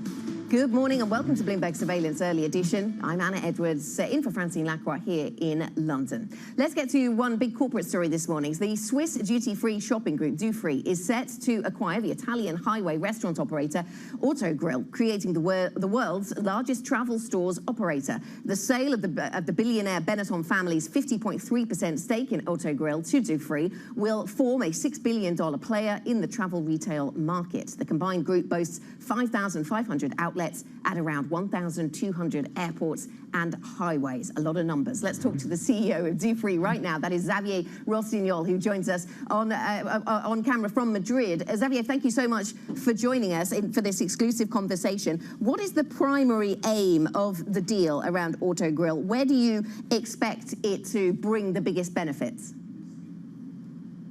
Good morning. Thank you for having me. The big benefit will be our new focus on travel experience. We will have, as you said, 5,500 points of sales that will include from luxury shops, convenience stores, and also F&B outlets. We will be able to serve the traveler in any of the needs or wishes they have when they travel. Okay, so that's the big benefit. Where do you see synergies coming through from this deal? Of course, on top of that, we are going to have cost synergies, but more importantly, revenue synergies. With the increased services we are going to provide, we are going to be able also to do hybrid concepts, where we are going to be able to combine premium luxury with amazing gourmet experience or convenience store with coffee stores. The whole point is the traveler has limited time during their journey, and they want to maximize the value for that time. Also, the combination will allow us to have access to 2.3 billion passengers every year, allowing us to do a revolution on the digital engagement with the travelers. We want to be the choice of any traveler when they are in an airport. Okay, so you're suggesting this is a luxury and gourmet experience. Xavier, anybody I speak to who's traveled recently doesn't describe traveling post-COVID as a very luxury experience. It feels anything but. How do you make sure that the experience you deliver can be a positive one when this is such a disrupted industry right now? Absolutely. I mean, the current situation of the airports is far from ideal. For our business, the best is that travelers are calm and they have a nice situation to spend time in our shops and future restaurants. Said that, our sales on the first half of the year in many regions were already ahead of 2019. We see travelers really, really hungry for any type of experience. The situation is not ideal now, but I'm sure it will improve over the incoming months. Are travelers that are delayed, Xavier, are they proving to you that they're willing to spend? Are they stuck in airports and therefore spending more? Some additional time, if you are not worried if your flight is going to be canceled or not, is good, because people have more time to spend money. But if there is really a massive chaos, that is not good for our business. So we want a right balance, that people have enough time, but is not massively stressed because of the situation. Back to the deal that you've done then, Xavier. The Benetton family will still be a big shareholder in your combined company. How vocal a shareholder do you expect the family to be?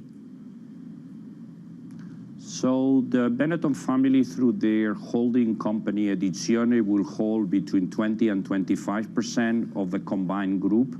They are massive supporters of our strategy on travel experience. So they are here for the long term. And we are very happy that they support the management and the strategy of the company. Okay, yeah. What's the day-to-day working relationship like with them? How much input do they have? They are a strategic shareholder, but we are still a public traded company. They will have representation in the board of directors. Let's remember, this deal will only close beginning of next year. But through the board of directors, they will support, advise on the strategy of the company. On the day-to-day, like in any public traded company, the management and the board of directors will hold the management of the company. Some analysts, Xavier, have talked about financing hurdles ahead for Dufry. Are there any concerns that this is a big deal and it might present some financing hurdles? We don't think so. Number one, the deal allows us to deleverage because the combined entity will have a lower leverage than Dufry standalone. And second, we have enough financial resources as we are now to finance the full transaction. Let's remember that the first stage, the stake of the Benetton family, it's all going to be financed through issuing of new shares, and therefore no need to access the financial markets. Clearly, the travel industry is in high demand right now, Xavier. Are you at all concerned that if we end up in a recession in Europe or other parts of the world, that there will be reduced demand for travel? We, like any other company, we are not hedged on a potential recession. But we need to think that today, vast majorities of the planet are still far behind the levels of 2019. Asia Pacific, for example, is massively still behind, especially because of the Chinese influence. We are still seeing minus 80%. So even if there is a slowdown on the recovery, we think that 22, 23, and probably also 24 will see increase of passengers. We maybe don't reach 2019 numbers, but it's clearly that there will be growth compared to the previous 3 years. So I don't want to be bullish, but definitely there will be an increase on the passengers and therefore on our sales. This deal obviously takes you further into a number of global markets, Xavier, including the US, further expansion planned there. What expectation do you have for the US market? The US is a very large market, 19% of the global number of passengers, and has proven, because of the weight of the domestic passengers, to be extremely resilient. We have seen that over the last 3 years. This deal we are announcing 2 weeks ago is allowing us to massively increase in the US. Said that, is part of our strategy to go and grow strongly in Asia Pacific going forward. It's still the largest market in our industry, 37%. Our presence in 2019 was a small, 8%. So we think Asia Pacific will also be a massive opportunity for us going forward. It will take a little bit longer. The US, it's immediate. Asia Pacific is 2-3 years from now, but definitely the two poles are where we put our strategy of future growth. Xavier, thank you so much for joining us. We really appreciate it. Xavier Rossignol, the CEO of Dufry, thank you for spending time with us here on Bloomberg TV. Now, UBS second quarter earnings are in. Second quarter profit missed estimates as investors pulled money as global equities sold off. Let's delve into the details of those figures. We're joined now from Zurich by Bloomberg's Manus Cranney, who's been on the road all week. It feels like a long week already. Is it only Tuesday, Manus? So let's get to the UBS numbers. They've taken a hit this morning. How brutal has this past quarter been? I would call it grim. It's a very great British kind of description, even though I'm Irish. It's grim. And I would say it's grim and reflected in the transactions down, in the lending down, and in the size of the fee-generating assets that they've gathered, also looking pretty meager. So the response in the equity market this morning has been to take the stock down by 5%. They call it deleveraging. I call it de-risking. And I think herein lies the point. Yesterday, Julius Baer called a bottom to the deleveraging in Asia. I found Ralph Hamers today much more cautious. I would say much more measured in his assessment. He lays it out very clearly, Anna. The next couple of months are going to be critically important in terms of the geopolitics, in terms of the China rebasing and basing out, let's say, at a lower level. And of course, what happens with Russia and the gas situation? Priority and crisis risk number one. Take a listen. The top concern for Europe is indeed cutting off completely from the gas supplies for a couple of reasons. First, it will increase gas prices. Secondly, it will render a couple of industries as very inefficient, right? So they can't work at peak capacity, also increasing prices. And with that, generating further inflation, making inflation stubborn, which is the real danger, right? That inflation is here to stay. So the risk from inflation is very much there. Hawkish central banks also part of the narrative. And yet inherent in these numbers, Anna, are the bolstering fact that you've got rising interest rates. Goodness knows what these numbers might really look like if we weren't in a new regime of rising rates. Anna. Yeah, now, as you prepare to speak to other big names from the banking sector, of course, Credit Suisse reporting tomorrow, what did Ralph Hamers say regarding recession risk and job cuts, other big themes around banking at this point? Well, we delved into, the American banks have set aside $5 billion less on the investment banking side to remunerate their staff. He's not freezing hiring, and nor is he firing. They're going to be judicious and particularly targeted with where they hire. They're still in expansion mode. I think that's important to take away here, because when I catch up tomorrow with Gottstein, well, it's going to be very, very clear. They have not just a market headwind in Asia, they have a structural issue at that bank. And that is an issue of confidence, something that UBS doesn't have. So UBS not in a firing and not in an all-out freeze mode. Tomorrow will very much be about how do you restructure this bank to convince institutional shareholders to stay on board with you, Gottstein. But for today at UBS, a message to the staff, no freezing. And he's not worried about the buyback being pushed back, as we saw in America, because of capricious regulation. Anna. Manus, thanks very much. Manus Cranney in Zurich for us today, on UBS, tomorrow, Credit Suisse. Coming up here on this program, Unilever raises its prices to battle the impact of rising inflation. We'll bring you more of our interview with the CEO, Alan Jope. That's next. This is Bloomberg.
No one covers the world like Bloomberg. You have to show action on behalf of the American people, and that's exactly what the president is doing. The major fault line at this early stage is tax. For the oil market, this is a big moment to see if the kingdom is willing to step in. With unmatched reach and resources from more than 120 countries, the moment news breaks, 24 hours a day. Bloomberg, your global business authority.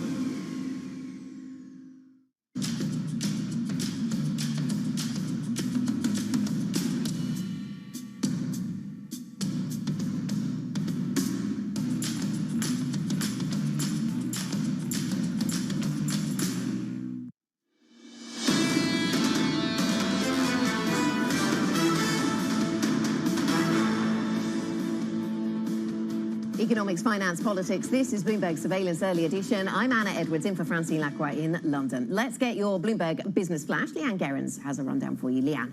Hi, Anna. Barclays will start to buy back as much as $17.6 billion of securities after an admin blunder that saw it accidentally sell more structured and exchange-traded notes than were registered with the U.S. regulator. The 6-week repurchase period, which starts from the 1st of August, should determine total losses from the error. Barclays has already put aside more than £500 million. Now, Walmart has tumbled in late trading after a surprise cut to its profit outlook for the second time this year, citing the need for lower prices to clear bloated inventories. The U.S. retail giant says adjusted earnings per share will fall as much as 13% in the current fiscal year. It says consumers are shifting to spending on necessities, which is now hitting margins. And EasyJet says disruption to travel from staff shortages, soaring demand and caps on airport capacity forced it to take a £133 million charge in the latest quarter. The UK-based low-cost carrier reported third-quarter revenue ahead of estimates. It says it still managed to operate 95% of its planned schedule in just 3 months to June. And that's your Bloomberg Business Flash. Anna. Leanne, thanks very much. Leanne Gerrans with your Business Flash. Sticking with corporate news flow, Unilever says it's still pushing up prices as it faces the biggest cost surge in decades, with inflation hitting many of its key markets. Bloomberg's Lizzie Burden has been speaking to the CEO, Alan Jobe. We have had a good first half, builds on the momentum that we saw in 2021. It has been pricing led, but with better than expected volumes. At the same time, our operating profits are up 200 million euros. I think more importantly for us, the performance has been driven by our strategic priorities. Our big brands grew 10%. Our priority markets, the US and India, grew very well. China suppressed a bit by the COVID lockdowns, but competitiveness for us strong there. E-commerce growing well, and our new businesses, Prestige Beauty and Health and Wellbeing, those are both growing well. Now, you're right, we are still in a period of sustained inflation, and so quality growth remains our top priority, driven by disciplined execution and the strategic choices that I just outlined. We're very conscious that the consumer's feeling the pinch in many parts of the world, and it is a very different picture in different parts of the world. And so how long do you expect inflation to last, both in the UK and worldwide? Well, I think it's a dangerous business to predict the future at the moment, but we certainly see peak inflation coming sometime in the second half. We're not there yet. And so I think we'll expect that sometime probably towards the end of Q3, beginning of Q4, we'll start to see the full flow through of commodity prices into retail prices in the market. And you say you expect to improve margin in 2023 and 2024, but in a cost of living crisis, isn't it your duty to prioritise consumers over shareholders at this moment? Yeah, that's certainly true. In fact, we've only passed along about 70% of the input costs that we have felt through to retail pricing, and we have guided the market that our margins, our percentage margins, will be down this year. So we're certainly going to spread out the cost of increases that we're seeing over a couple of years, and we are doing everything in our power to find savings and efficiencies and make sure that the pressure that is brought to the consumer is the minimum possible one. Alan Jope there, the CEO of Unilever, saying they're prioritising consumers. Let's bring in Bloomberg's Lizzie Burden, who you saw there speaking to Alan, to take us through some of the other key takeaways from that conversation. Lizzie, good morning. I mean, he said volumes held up pretty well. They did seem to be a little lighter than the estimate, but then pricing was so good, so they were able to increase their sales guidance. Well, as one colleague elegantly put it earlier, Unilever has one lever, and it's pricing. Well, Alan Jope is saying that Unilever is passing on the price increases. That'll continue as he sees inflation peaking in the second half. And so you have to ask, when he's saying that Unilever is prioritising the consumer over the shareholder, should you raise an eyebrow at that? You know, this is a dangerous moment, though, for Unilever, because it's a moment where consumers who are trying to penny pinch in every way they can could flock to the discount retailers like Aldi and Lidl and abandon the brands they know and love from Unilever and never come back to them. So that's why Alan Jope later in the interview said that they're being surgical about their prices, going for good, better and best to keep the options open for consumers. And whether is it convincing for markets? It does seem so. The last time I checked at my desk, Unilever was leading the FTSE. Yeah, up by 2.9% this morning. So clearly the market likes something it sees there. Lizzie, thank you very much. Thanks for the updates and bringing us that interview. Bloomberg's Lizzie Burden. Coming up on this programme, Alibaba seeks a primary listing in Hong Kong, paving the way for investors in China to directly buy shares in the e-commerce giant. That story is next. This is Bloomberg.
On the product may read made in the USA, but the sign on the CEO's door often says made in India.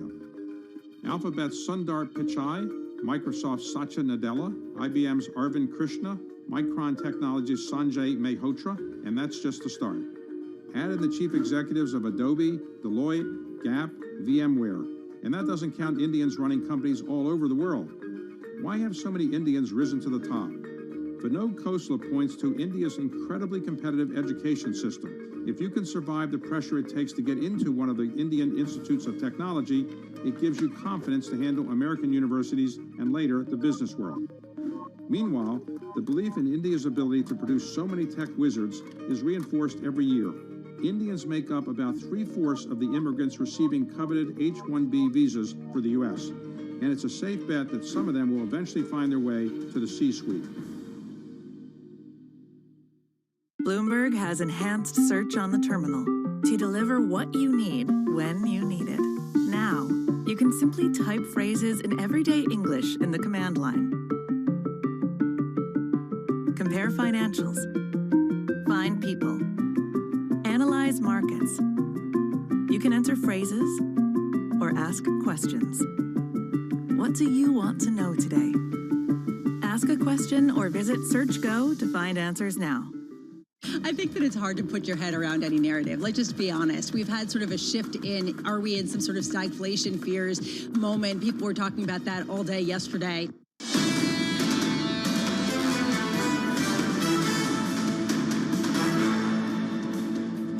Economics, finance, politics. This is Bloomberg Surveillance Early Edition. I'm Anna Edwards in London, in for Francine Lacroix this morning. Now, Alibaba will seek a primary listing in Hong Kong, paving the way for investors in China to directly buy shares of the country's most prominent e-commerce company for the first time. Joining us to think about that and to indeed to preview what's going on in the tech sector right now, Matthew Bloxham, tech analyst for Bloomberg Intelligence, is with us. Matthew, very nice to have you with us. Are we going to see many other Chinese companies doing the same? Because years ago, there was a big flurry of excitement as all these Chinese big names wanted to list in New York. Now the geopolitics is such that perhaps they're less keen. Yeah, I think that's the key point. I was looking earlier, and something like 260 Chinese companies are listed in the US. It was a mixture of primary and secondary. I think this tension, essentially, the US is looking for more audit data. China wants to hold back on the data these companies are providing to the US. So I think it's inevitably going to create more movement towards a primary listing in Hong Kong. JD.com, Baidu have been mentioned today as other big tech companies that may well follow suit. There's been a few other smaller names that have already done so in the last few months. So I think it's a trend we're going to see grow through the course of this year and next. And they already have, of course, secondary listings in Hong Kong, don't they? But this, well, taps them more into the Chinese, the Stock Connect. That's right. And things. The Stock Connect, so it opens up a huge, pool of liquidity essentially for them. So, may help to these share prices recover over time. Pivoting to US tech, Alphabet reports later today. We've had results from Snap. And that raised warning signs about ad revenue, didn't it? Certainly on digital platforms. What are you looking for? Yeah, and obviously Twitter too. So I think the question for investors is whether the Snap and Twitter weakness last week is company specific or evidence of a wider set of headwinds on advertising revenue. I think most people expect ad revenue to slow. I think agency revenue in the second quarter has actually held up pretty well. Yes, we saw that was one of the US companies, didn't we? Yeah, we did. So it's quite a confusing picture about what's actually really going on in the ad market. So I think Google's probably going to hold up better. I mean, they just still generate 70-80% of their revenues from ads.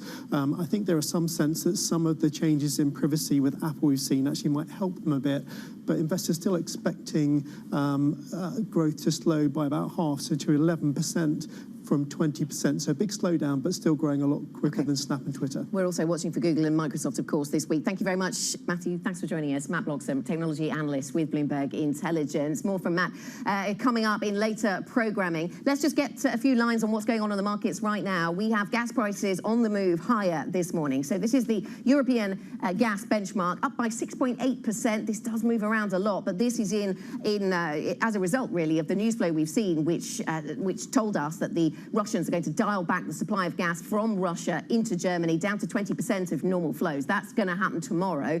It's at 40% right now. So we know that there are issues, or at least the Russians say there are issues around turbines. The Germans dismiss that explanation. Quick look at the markets then. European equity markets making, not making much ground, but making very modest gains, up by 0.2%. UBS is falling, but down by 5.7%. Unilever moves higher, EasyJet moves higher. All three of those, in fact, reporting numbers. Early edition continues next. This is Bloomberg.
almost the end of the year, but Bali is still quiet and empty. I am here in Kuta Legian, one of the main walking streets here that is used to be a tourist spot for beach, dining, shopping, but many shops here are still closed. Most of the outlets are either for rent or for sale as they have run out of business. Saya kerjanya di sini udah lama, udah ada 10 tahunan di sini kerja. Masih sepi sih, nggak kayak dulu. Kalau dulu kan rame, sekarang ya ada 1-2 itu ada. Tapi Nggak kayak dulu, kalau dulu ramai sekali. Sekarang paling dapat jualan ya 100, 120 gitu. 200 ya. Kalau dulu sih ya nyampe dah 1 juta, 1,5 tuh nyampe dapat jualan. Bisa sampai 2 juta dulu. Sekarang nggak pernah lagi dapat segitu. Sama aja. Belum ada turis ke Bali. Masih ya domestik aja. While Bali has reopened its borders for foreign tourists since October, they're still not coming in. Many international airlines are yet to reinstate their direct flights to the island. Balinese people here really hope they can see more people from Australia, China, and Europe to come visit next year. Why do the biggest names in business choose Bloomberg? That is a great question. It's a great question. It's a great question. Great question. Great question. Great question. Great question. That's going to be the best question I get all night. I'm glad you asked that. Bloomberg Television. Top experts. Great questions. Access the financial world on demand. Hear from leading economists, policymakers, and industry experts via live and on-demand webinars, only from Bloomberg. Start exploring to see what's moving the markets. Visit Bloomberg.com/webinars.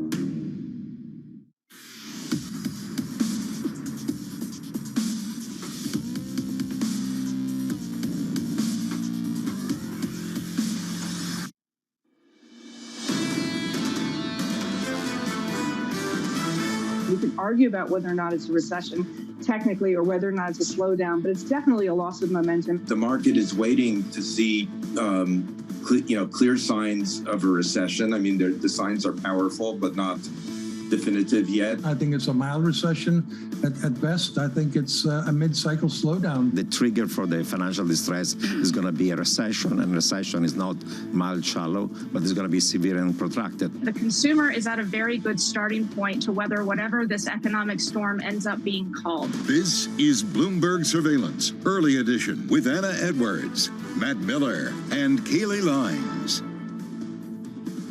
It's 10 a.m. in London, 5 a.m. in New York, and 5 p.m. in Hong Kong. Our top stories today. Walmart rocks the market. The giant retailer cuts its profit outlook for the second time. This warning comes as we get a deluge of earnings globally this week from Alphabet and Microsoft, kicking off the big tech parade today. UBS comes up short. The Swiss bank misses estimates as investors feel the global market slump. And US regulators have questions for Coinbase. They're investigating whether the platform let investors trade digital assets that should have been registered as securities. Welcome to Bloomberg Surveillance Early Edition. I'm Anna Edwards in London with Matt Miller and Kaylee Lines in New York. And we're waiting, it seems, on European markets today. Kaylee, we've had plenty of inputs in terms of corporate news flow. Shocked a little by the Walmart numbers, certainly even here in Europe, and waiting for the Fed. Yep, have to continue to digest all the earnings and warnings that are flowing out there. And of course, waiting for monetary policy decisions coming up tomorrow as well, Anna. Now in Asia overnight, I would note that it was a mostly up day, modest gains in large part. The MSCI Asia Pacific Index was up about 0.3% or so, but really the outperformance came from Hong Kong and specifically technology stocks in Hong Kong. A move led by Alibaba on news overnight that it's seeking a primary listing in Hong Kong, which would essentially allow Chinese buyers to directly purchase the stock for the first time. So that gave a big lift to those shares, up the better part of 5% in the Asian session. Now, of course, in China, we also are continuing to pay attention to the deterioration in the property sector, but we have seen pledges of support for it coming from Chinese regulators, and that actually giving a nice lift to iron ore. Maybe the demand picture looking a little bit brighter. Those futures up 5.5% overnight to just around $112 a ton. Finally, in foreign exchange, I would note far and away your outperformer today is the Philippine peso, actually heading for its biggest day of gains against the U.S. dollar, going all the way back to 2014. And that is after the country's central bank governor pushed back on the idea of a pause at its August hike meeting, saying it could hike 25 or 50 basis points. Better cancel my trip to Manila this weekend. Take a look at what's going on here in terms of futures. We're off just about 0.25%, but after the Walmart story last night, you'd think we'd be off more. Let's see what happens in just about 4 hours' time when we open up. The 10-year yield coming down as investors buy that debt. possibly concerned, well, definitely concerned about a recession, at least in some part. 277.40 is the level we're seeing on the 10-year right now. So we're headed back down. NYMEX crude headed back up, 204. So that doesn't look like recession concerns. Otherwise, we wouldn't be looking at more demand for oil. 98.78 is the Texas Intermediate price, and Brent, of course, is over $100. Bitcoin finally down about 5%, tracking risk assets at $21,084. Maybe we see a weaker open. What does Europe look like this morning, Anna? Yeah, a little bit mixed, actually. Fairly flat overall, Matt, but we do see that higher oil price that you've been talking about supporting the London market, which is why we've got London outperforming, the FTSE 100 moving higher as the Xetra DAX and other markets in continental Europe move lower today. Gas is a big talking point today. We've got the gas price at the highest level. This is the European benchmark, the highest level since March the 9th. Focus in minds once again on what's happening with flows or what is not flowing. We have had this warning from Gazprom then. They're going to cut back flows down to 20% of what is usual. We were already at 40% today. So tomorrow they cut back to 20% of normal flows. The Russians blaming the turbine maintenance that needs to take place. The Germans not buying those arguments. And we see energy ministers meeting in Europe today to try and craft some kind of common view, which might be difficult to get to. I've also been focused on some other share price movements. We've got UBS very much in focus for you. You can see UBS share price down by 5.7%. This is the company reports outflows in the United States and the profits come in weaker than expected. Unilever has pricing power, though, up by 2.7%. As yes, the volumes came in a little lighter than were estimated in the most recent quarter, but pricing was positive and they were able to pass those on. So at least in the short term, they're able to guide higher on that front. We've got Linton Sprungli. That's what that very long name is often shortened to. And that's the last stock I've got for you. This is a Swiss chocolate maker, Kaylee, and the stock is up by 4.2%. The numbers pleasing the market.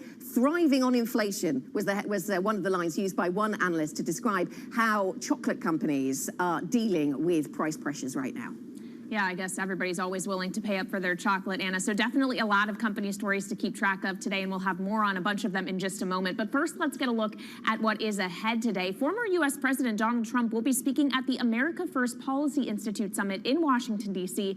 at 3 p.m. New York time. The IMF also will be releasing its World Economic Outlook update. How much do those inflation forecasts go up and growth forecasts go down? Then tech earnings continue with Microsoft and Alphabet reporting. Plus, this one is for Matt Miller. General Motors will be reporting at 6 a.m. New York time, so less than an hour from now. And finally, we'll get some U.S. economic data, including new home sales and consumer confidence, Matt. Definitely looking forward to that GM release, as well as all of the earnings that we're seeing. Unilever says it's still pushing up prices as it faces the biggest cost surge in decades. Bloomberg's Lizzie Burden spoke to the CEO, Alan Jope, this morning. We certainly see peak inflation coming sometime in the second half. We're not there yet. And so I think we'll expect that sometime probably towards the end of Q3, beginning of Q4, we'll start to see the full flow through of commodity prices into retail prices in the market.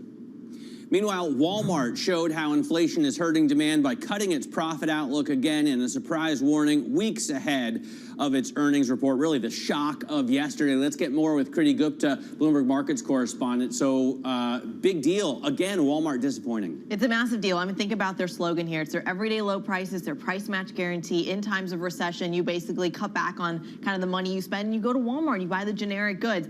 That makes it really hard for a company like Walmart to pass on their costs. And you can see that in some of their numbers here. They cut their earnings guidance for their second quarter and for the full year of 2023. In fact, their full year guidance, I think, is crucial. They cut it by 11 to 13%. Their previous forecast was a drop of only 1%. So you can see that was a tenfold increase.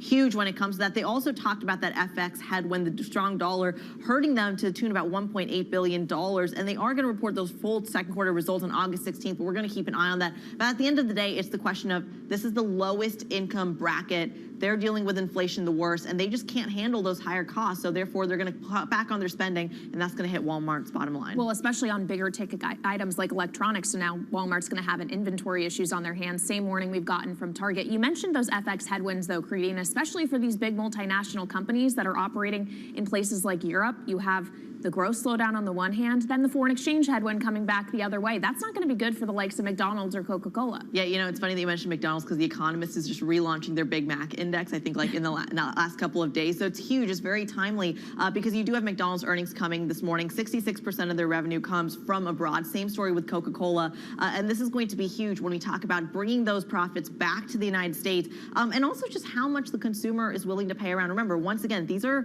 small ticket items. This is the opposite of the Walmart story where they're looking for a Happy Meal, for example, and that's still going to hit them. They can't really have those price increases because, once again, their demographic is much, much lower income.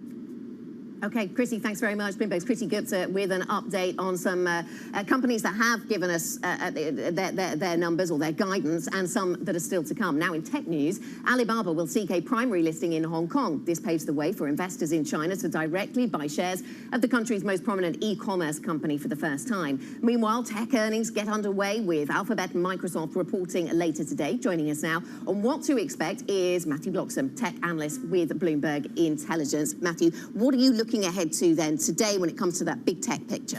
Yes, obviously with Google, it's really all about the ad revenue outlook. There are headwinds from advertisers spending less money. The money they are spending, they're spending more of it with TikTok.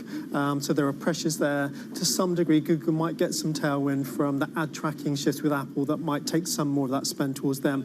But all that in total means that probably they're going to see about 11% growth in ad revenue. That's down from about 20% last quarter. It's a really big slowdown that people are expecting. So, the market's primed for a kind of a gloomier picture, but still decent growth. Obviously, cloud is really important to Google. It's a loss-making business right now, but it's growing very strongly. Historically, 40-45% growth this quarter, probably slowing to the low to mid-30s. Maybe if that growth slows again, perhaps people look for them to get to profitability on that business quicker than they're currently expecting. All right, Matt, thanks so much for joining us. Matthew Bloxham there from Bloomberg Intelligence. We'll get more tech analysis later this hour from Sarah Simon, a senior analyst at Berenberg, as we prepare for a deluge of tech earnings. Also, UBS reported weaker than expected profit in the second quarter. The market sell-off kept the Swiss bank's wealthy clients on the sidelines, and institutional investors withdrew funds as well. Bloomberg's Manus Cranny spoke with the CEO, Ralph Hammers, in Zurich earlier. The top concern for Europe is indeed cutting off completely from the gas supplies for a couple of reasons. First, it will increase gas prices. Secondly, it will render a couple of industries as very inefficient, right? So they can't work at peak capacity, also increasing prices. And with that, generating further inflation, making inflation stubborn, which is the real danger, right? That inflation is here to stay. Manus joins us now from Zurich to tell us what really hit from that interview. Manus? Matt, I think it is the market is just not convinced that we've hit any kind of a base in terms of deleveraging. I mean, the words that UBS used was it was a muted quarter. I would say it was brutal. Transaction on the wealth management, the bulwark of this private wealth manager, down 17%. Net new fee-generating fees in the bucket, barely up 0.4 billion, and lending down. Yes, the money flowed out in the US because you've got to pay your taxes. But this market remains unconvinced that we've hit a base in Asia. Deleveraging for the fourth straight quarter. Yes, money flowed into Asia, but there is still not that huge engagement that you need from the wealth management. Yes, it's about preserving your wealth, but it's about preparedness to act. Interest rates have helped, and Hammers pointed out that those hawkish central banks were something that would play into his numbers. But the takeaway here, is that asset management crumbled, but so did the whole world deleverage. The question now is, the next 2 quarters, according to Hammers, will be the definitive quarters in terms of deciding a turning point in these markets, China, and leverage. All right, well, we will look ahead to those then. Manus Cranny reporting from Zurich, thank you so much. Now, Bloomberg has learned that Coinbase is facing a U.S. investigation on cryptocurrency listings. This move comes as a chorus of U.S. regulators to do more to oversee the crypto industry has grown louder. Joe Matthew, Bloomberg Washington correspondent, joins us now with the latest from D.C. So, Joe, it seems like we talk a lot about regulatory scrutiny of cryptocurrencies, and yet we have yet to see real tangible regulation in large part. Yeah, it's been on a real simmer here. And Coinbase, by the way, says it did nothing wrong. Kaylee, that it's confident its diligence process, which it points out in a statement has been reviewed by the SEC, is in fact designed to keep securities off the exchange. But of course, we have 3 sources telling Bloomberg that the SEC is in fact probing the company, and it's been looking more closely at Coinbase since the company began increasing the number of tokens that it trades. For our listeners and viewers who do not trade crypto and may not see the crypto show with you and Matt Miller, be aware Coinbase trades a lot more than Bitcoin. In fact, more than 150 different tokens are traded. And they're asking the SEC for clarity around the rules, even as they make clear that they don't think they did anything wrong here. If they were found to have traded securities, then the company may well have to register with the SEC as an exchange. Joe, of course, everybody watches the crypto show on Bloomberg TV Tuesdays, I think. I'm sure someone will mention the exact timing for you later. Now, Donald Trump returns to Washington, D.C., Joe, and is set to speak at 3 p.m. Eastern time. Yeah. What should we expect to hear from the former president? Well, probably a lot more of the same. He's been working on the stump speech for the past couple of months here, and we typically get, you know, kind of the same act here that you would expect from Donald Trump. There was some thought that maybe he would announce a run for president, a 3rd term, but that's not expected to happen today because it would trigger a lot of fundraising rules. It would trigger federal election laws that would make his life a little bit more difficult when it comes to raising money. But this is his first speech back here in the Capitol, his first visit to the Capitol since leaving the White House. I have to be honest, we were more curious about what Mike Pence was going to say in his scheduled speech last night. They were supposed to be back-to-back, essentially, with Mike Pence at the Heritage Foundation, but because of severe weather here in D.C., they had to turn the plane around. He never made it. Yeah, we got some severe weather here in New York as well yesterday. Bloomberg's Joe Matthew, thank you so much. And of course, you can listen to Joe every weekday on his radio program, Sound On. That's at 5 p.m. Eastern Time on Bloomberg Radio. Now let's get back to the markets and take a look at some stocks moving in pre-market trading here in the U.S. Joe was just running us through that Coinbase SEC story. And of course, in tandem with the declines we are seeing in Bitcoin itself, we're seeing Coinbase under some serious pressure in early hours, right now down the better part of 4 percentage points. One more positive story out there is F5. That is a communications company. It delivered a better than expected quarter and better than expected outlook, working through some of the supply chain issues that it is facing. As a result, that stock up about 8%. But of course, the real story of the day is Walmart and the overhang that its second outlook cut is having on really the entire retail sector. That includes its peers like Target, which already has delivered 2 outlook cuts of its own. Target is down about 4.5% before the bell, Leanna. Yeah, so the feeling from Walmart being felt everywhere in the US, here in Europe as well. We see it weigh on retail stocks. Coming up, we will talk about where the macro picture goes from here. Sarah Hewitt, Chief Economist for Americas and Europe at Standard Chartered, joins us. We heard so many different takes on the R word, recession, the possibility of it, and where it will fall the hardest and for how long. At the top of the program, we'll put some questions to Sarah on that. And as Joe Matthew mentioned, don't miss Bloomberg Crypto today at 1 p.m. New York time, 6 p.m. in London. The weekly show, co-hosted by Matt and Kaylee, covers the people, transactions and technology shaping the world of decentralized finance. This is Bloomberg.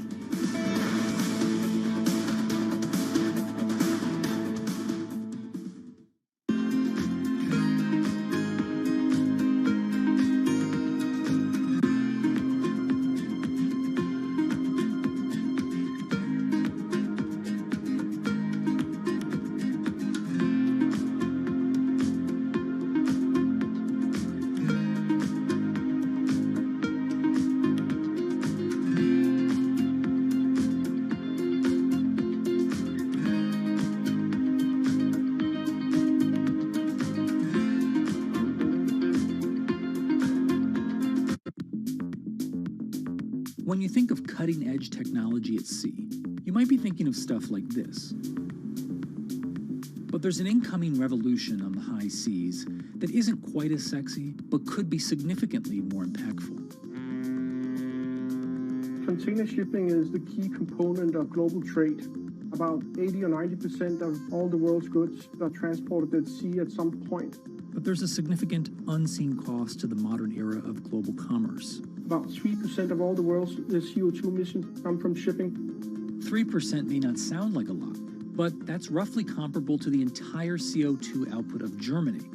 Since reducing trade isn't a likely option, what about a technological improvement to help reduce the emissions from these well-stocked maritime behemoths.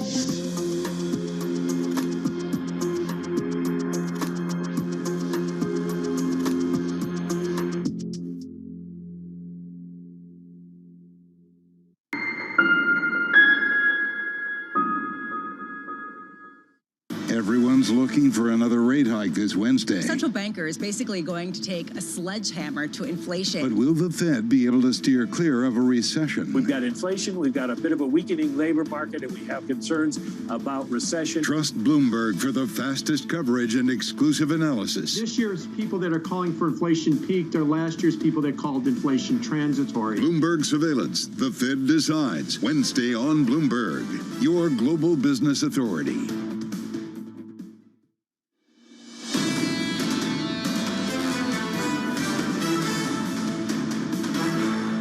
Welcome back to Bloomberg Surveillance Early Edition. We are simulcast on both Bloomberg Radio and Bloomberg Television. I'm looking at a curve right now that Jay Powell said he was focused on. It's not the 2s, 10s inversion that the Fed chair cares about. It's the 3-month, 18-month forward, 3-month yield that he cares about. And what we're seeing at this point is getting closer and closer to the zero level after we had the Chicago National Activity Index coming down, also signaling a recession, adding to the Atlanta index that signals we're in a recession. Simon White, Bloomberg macro strategist, joins us now to talk about, I guess, why we're not in a recession, Simon, since all these indicators are pointing to that we are. Well, I'd say when it comes to looking at one particular indicator to judge whether you're in a recession or not, you've got to be quite careful. I subscribe to Goodhart's law that when a measure becomes a target, it ceases to become a good measure. And everybody's now focusing on the yield curve again. But really, to judge whether you get a recession or not, it's a really broad-based suite of indicators you have to look at. So the yield curve on its own is useful, but it's a bit of a red herring. Okay, and we seem to get as many takes on recession as there are commentators right now, Simon, which is useful and not. And let me ask you about the broader role that bonds will play if we do go into a recession, because I know you've been looking at what an inflationary recession means for bond markets, which is not something we've experienced for a long time. Exactly, it's a very good point. So we have seen yields come off lately because people think maybe the recession risk is rising. So people are obviously working off the old playbook that it's a safe haven in times of recession, but in an inflationary recession, that isn't necessarily going to be the case. And the 3-month, 18-month curve that Matt just referred to, the reason why Powell uses that is because it gets rid of the term premium, which is the inflation compensation that you get with bonds. Now, that's still falling right now, which is kind of suggesting that the market is not pricing in any sort of inflation compensation that you might expect. Term premium in the 70s rolls all the way through the 70s. So it still seems that people are going for the old playbook, that this is a regular recession and not an inflationary recession. So we need to find different havens, perhaps. Simon, thank you very much. Bloomberg Simon White with the latest on the markets. And for more market analysis, check out MLI Vigo. That is the Markets Live blog on your Bloomberg terminal. This is Bloomberg.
crucially important. And I think we've moved from this attitude from it's an indulgence, a waste of time, almost an illness that needs a cure. For something as universally important to human life as sleep, mysteries surrounding its necessity and utility have only just been recently uncovered. Some of our biggest discoveries were in the 1970s or 1980s, and so it makes it a really exciting field because it seems as though we're uncovering new insights each and every day. Some scientists are going further to find out how sleep and what happens there can be harnessed to further expand our understanding. It's easy to memorize things. That makes you smart if you can spit back a lot of facts. But if you want to be wise, if you really want wisdom, you got to know when and how and why to use that information. And that's what your brain figures out while you're sleeping.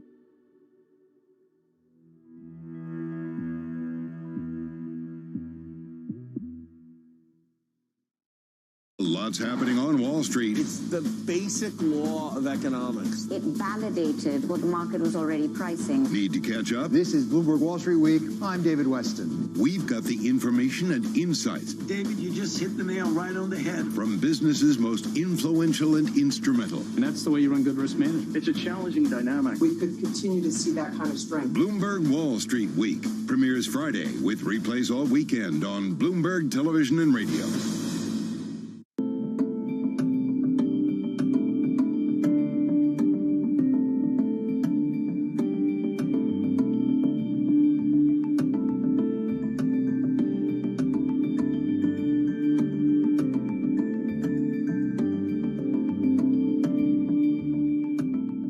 I think what we've seen during this period of time is that communicating via video is not a fad.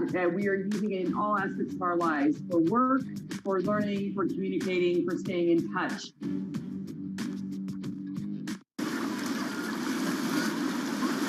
Ken Griffin is moving both Citadel and Citadel Securities to Miami. The scoop was broken by Bloomberg's Amanda Gordon.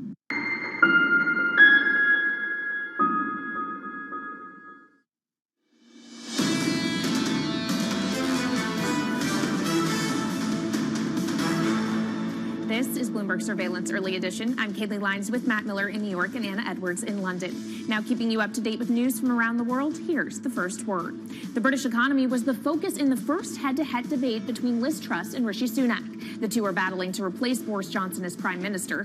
Sunak claimed that Truss's planned tax cuts would increase inflation and interest rates. Truss said that Sunak's plans would drive the economy into recession.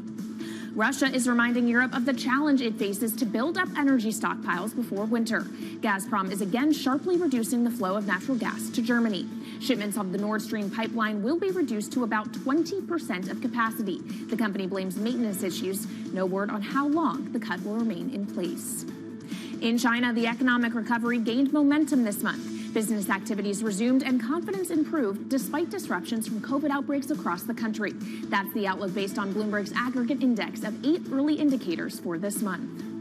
And House Speaker Nancy Pelosi's staff isn't ruling out plans for her visit to Taiwan next month. That trip has already stoked more tension between the U.S. and China. If it takes place, it would happen within days of an expected phone call between President Biden and China's Xi Jinping. Beijing has been warning Pelosi not to visit Taiwan, which it considers part of its territory. Coming up, we'll continue to weigh the economic picture, not just in China, but the U.S. and Europe as well, as we gear up for a Federal Reserve decision tomorrow. 75 basis points is what is expected, but of course they are hiking into data that is deteriorating as we think about the consumer and the impact of inflation, evidenced by Walmart's second outlook cut that we've gotten in the last 24 hours. We'll discuss it all with Sarah Hewen, Chief Economist for Americas and Europe at Standard Chartered. That's coming up next. This is Bloomberg.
nuestro estudio, nuestro experimento, no hemos pintado todos los edificios de blanco, sino estos más asequibles de pintar. Y ya hemos detectado reducciones medias en el área metropolitana de 0,8 grados aproximadamente en un periodo de ola de calor y con picos máximos de 4 grados de disminución en un momento puntual del día, en una zona puntual del día. Y como dices, en una ciudad como Barcelona funciona incluso mejor que las zonas verdes, según las modificaciones nos detectan incrementos, o sea, disminuciones de temperaturas mayores con tejados blancos que con incrementos de zonas verdes como tienen planteados el plan director urbanístico.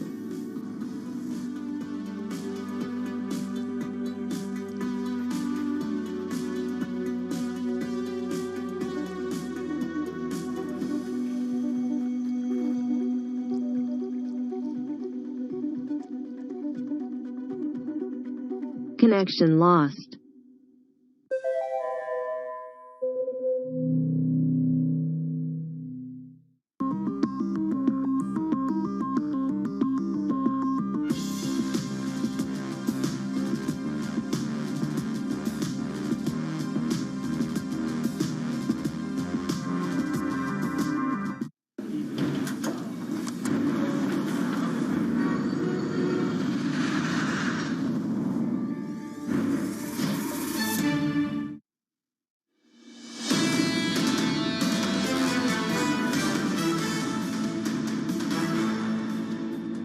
This is Bloomberg Surveillance Early Edition. Here's what you need to know. Walmart rocks the market. The giant retailer cuts its profit outlook for the second time. This warning comes as we get a deluge of earnings globally this week from Alphabet and Microsoft, kicking off the big tech parade today.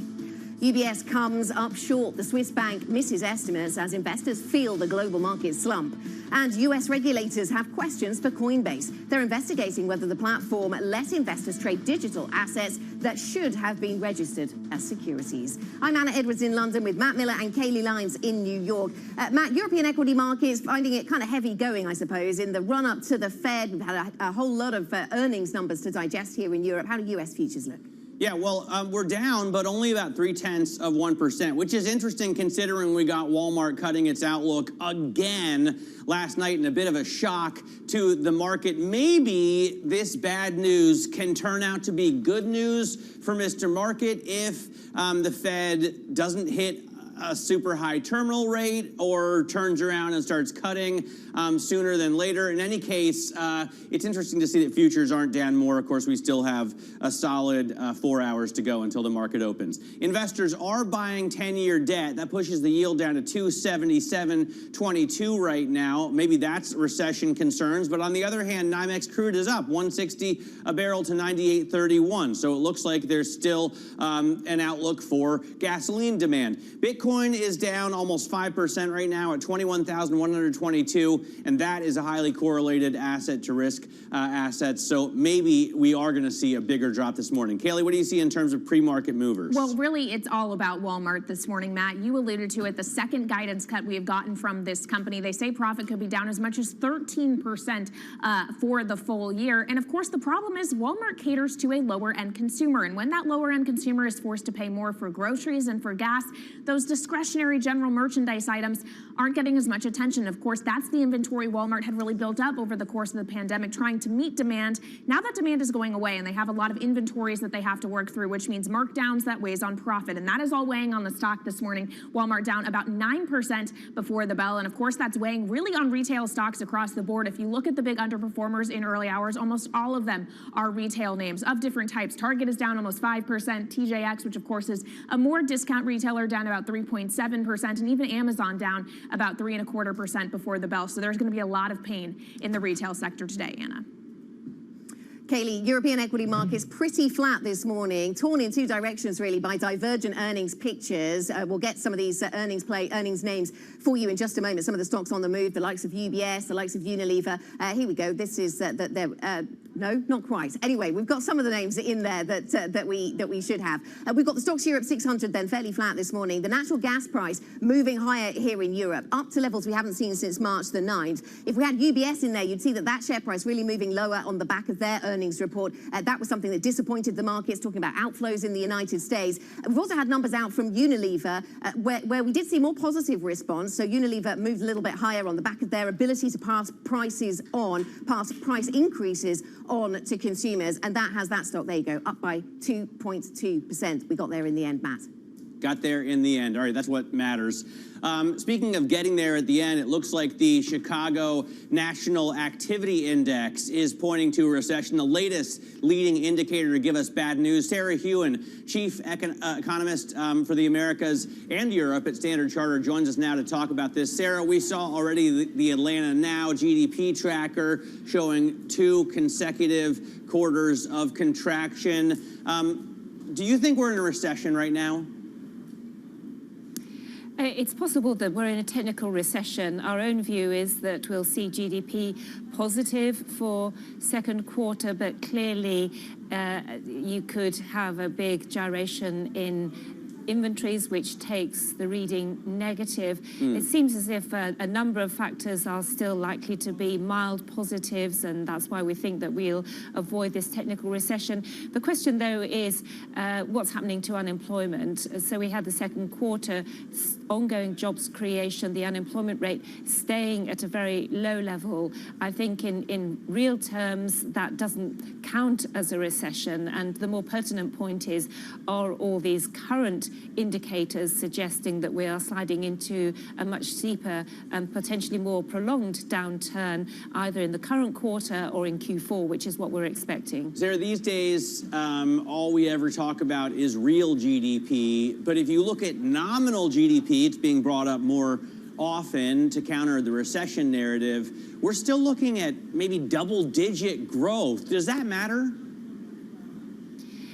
I think we do need to look at what's happening to the real economy. Clearly, you've got items like retail sales showing pretty strong growth year on year and even quarter on quarter. But in real terms, what people can buy in the supermarkets, in shops, is contracting. People's real incomes are being squeezed. They're continuing to have to draw on savings to make up the gap, and that can't sustain. Ultimately, it looks as if there's going to be a consumer-led downturn, and that may be ongoing right now. Okay, Sarah, good morning to you. A consumer-led downturn, and then to Matt's point, is that the kind of corporate report that might be big enough, might be indicative enough of pain in the US consumer, certainly at certain income levels, that it might actually influence what the Fed is thinking? Or is, this just does not get in the way at all of the laser focus on inflation? It's very challenging, I think, to announce a 75 basis points rate hike, which I think is pretty much bedded in now, and at the same time to warn about recession. So our view is that the Fed is going to continue to talk about inflation, inflation risks, and inflation indeed being the big number one concern, bringing inflation down as the way to ensure that the economy can grow. And it's true that the consumer squeeze is in the face of very, very high energy prices, very high food prices. Fed has to try to rebalance demand and supply, and I don't think tomorrow is going to be the right time for them to announce the pivot, essentially. Yes. Okay, so that pivot, just too early. How quickly does the economy respond to the tightening that we're seeing at this point? And Sarah, I spoke to one guest yesterday who was saying, actually, if it used to be 6 months, it's much longer now. This was her view, saying that a lot of companies had taken the opportunity, companies and consumers had refinanced at lower rates during a long period of low interest rates. And so some of those are locked in, certainly on mortgages and on the corporate side as well. And so there was an argument in her view that actually it'll take a really long time for these hikes to filter through into the economy. Well, there's the challenge, because if we go back to previous recessions, then obviously there was a much more immediate impact in terms of corporate debt servicing costs, household debt servicing costs. This time around, the households and companies are protected to an extent for a while. The risk is that the hit comes in a much bigger way when eventually they do need to refinance. But I think that there is an immediate impact in terms of expectations, and this is what the Fed is trying to do, raise interest rates, show that they're serious about inflation, make sure that inflation expectations remain well anchored. And we do have positive signs of that. If we look at the University of Michigan inflation expectations reading, that's coming down. So some success there. Okay. So, Sarah, this really highlights the difference between the Fed and the ECB, because the Fed is trying to get demand down, and they're having some success doing that, which should match supply and demand, bring inflation down as a result. The ECB is fighting higher energy prices in large part, something that it has no ability to control, and that's evidenced by the news we got on the Gazprom flows to Germany down to 20% once again. Realistically, does the ECB hiking do anything for the European economy? It's the same story, in effect. It's all about inflation expectations, and this is what ECB policymakers have continued to talk about, that they are worried that European wages are starting to pick up. We've had minimum wage increases. We've had wage settlements that are still within the realms of not too strong a push on prices, but that have the potential to drive inflation somewhat higher next year. So again, it's sending the signal that they're not prepared to tolerate high inflation, but also rebalancing supply and demand. Credit costs have risen already, so they're having an impact there. There is a risk, of course, that the high gas prices that we're seeing will take the economy into recession later in the year. At the same time, we still only have the refi rate at 0.5% against inflation of over 8%. So real interest rates are still very, very sharply negative. Well, Sarah, to that point, if you think the Fed's going to get to 3% and then get stuck there, where is the ECB going to be able to hike to before getting stuck, given the incoming recession you're describing? Good question. We think that they're aiming at 2%, and now they won't get there anytime soon, in our view, but it's likely that they will get partway there. We're looking for 2 more 50 basis point hikes by the end of this year to take the refi rate up to 150, and then a pause, because we do think that the economy is going to be looking very weak by that stage. But if they're aiming for 2%, then there's still scope for further rate hikes in the spring and summer of next year. It's a difficult game to play because, as we talked about earlier, the time lags involved suggest that the real impact of these rate hikes won't be felt until another 12 to 18 months, by which stage the economies could be in a very different situation. Okay, yeah, we see gas prices moving higher here in Europe today. Sarah, up by 9.5%, underlining the challenges that the Eurozone economy faces. Sarah, thank you very much. Sarah Kewian joining us on set with the latest thoughts on the global economy. Coming up, online advertising loses, its luster. We will discuss the trouble in tech with Sarah Simon, a senior analyst at Berenberg. This is Bloomberg.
crypto, you have a world of young people that want their own financial system and their own culture. And it is very powerful, and I'm a big believer in it.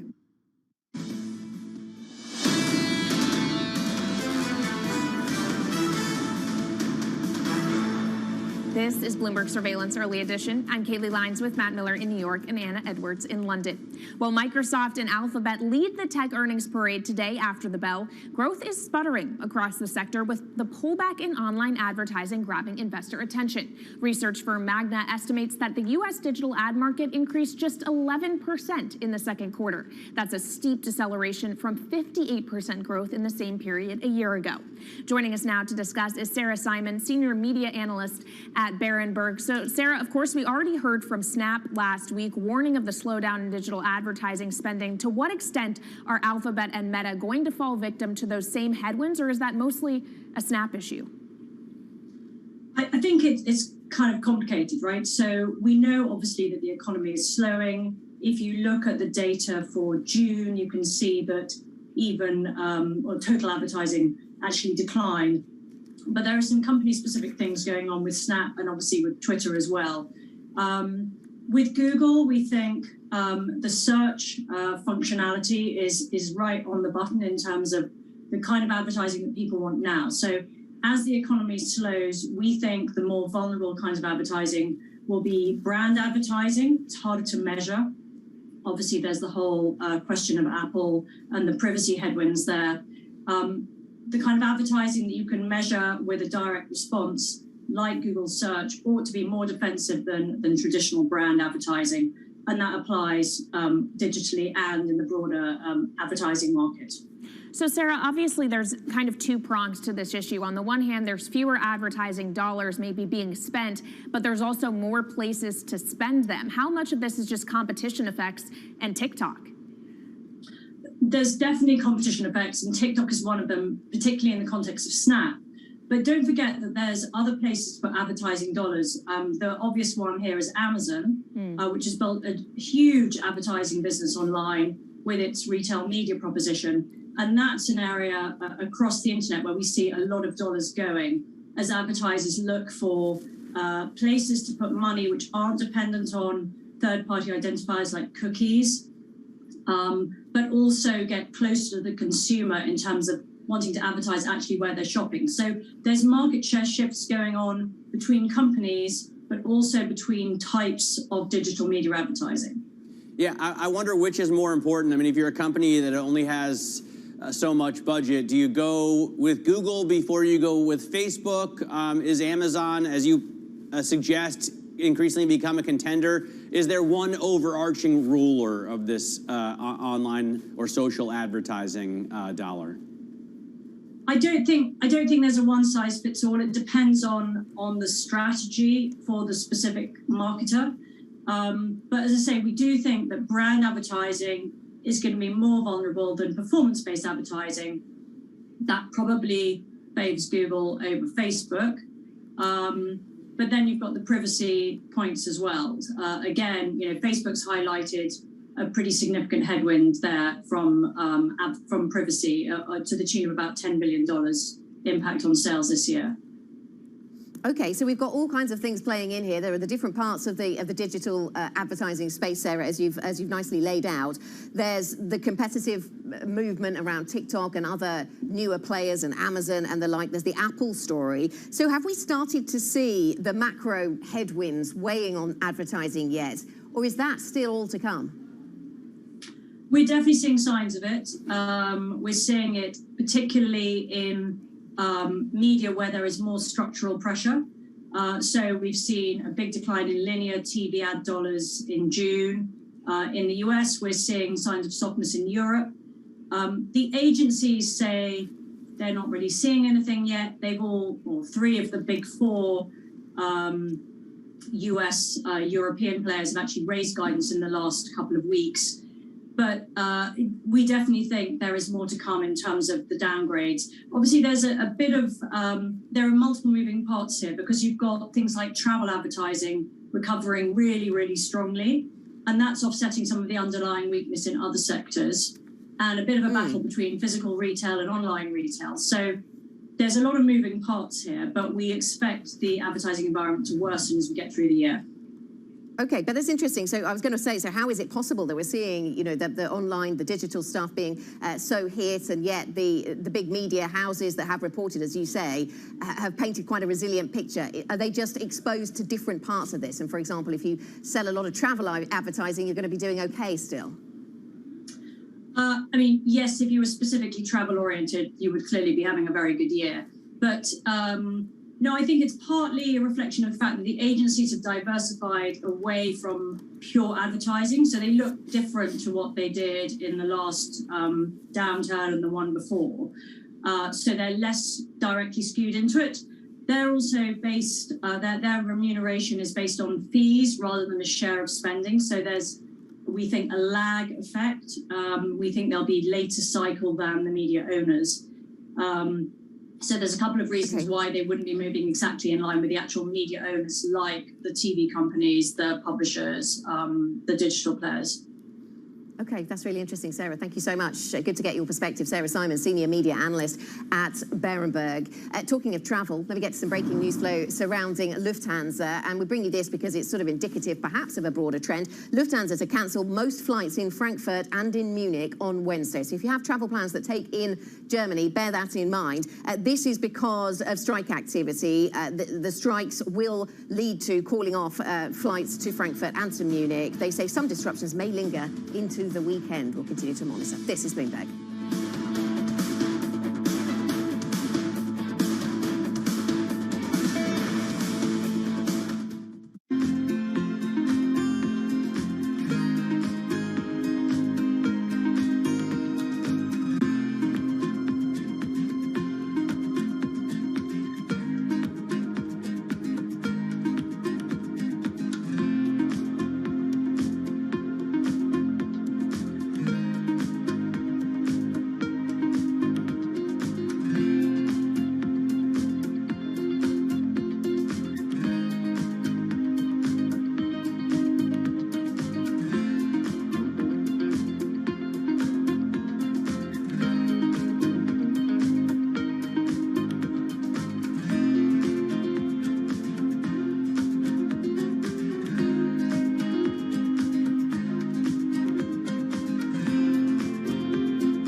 When you think space, you probably think one space agency that travels under the radar is ESA, which is surprising considering what the European Space Agency has achieved and how vital it is to the global space industry. We've collaborated with pretty much everybody who is involved in space exploration. ESA wants to be a leading force in furthering humanity's mission into space. Commander Ground, do you copy? Copy. If we want to have successful human missions to Mars, we are going to have to learn to live and work off-world in a different way. The place where we are going to learn to do that is on the moon. Can ESA help humanity take its next giant leap? No one covers the world like Bloomberg. You have to show action on behalf of the American people, and that's exactly what the president is doing. The major fault line at this early stage is tax. For the oil market, this is a big moment to see if the kingdom is willing to step in. With unmatched reach and resources from more than 120 countries, the moment news breaks, 24 hours a day. Bloomberg, your global business authority. I think that it's hard to put your head around any narrative. Let's just be honest. We've had sort of a shift in, are we in some sort of stagflation fears moment? People were talking about that all day yesterday.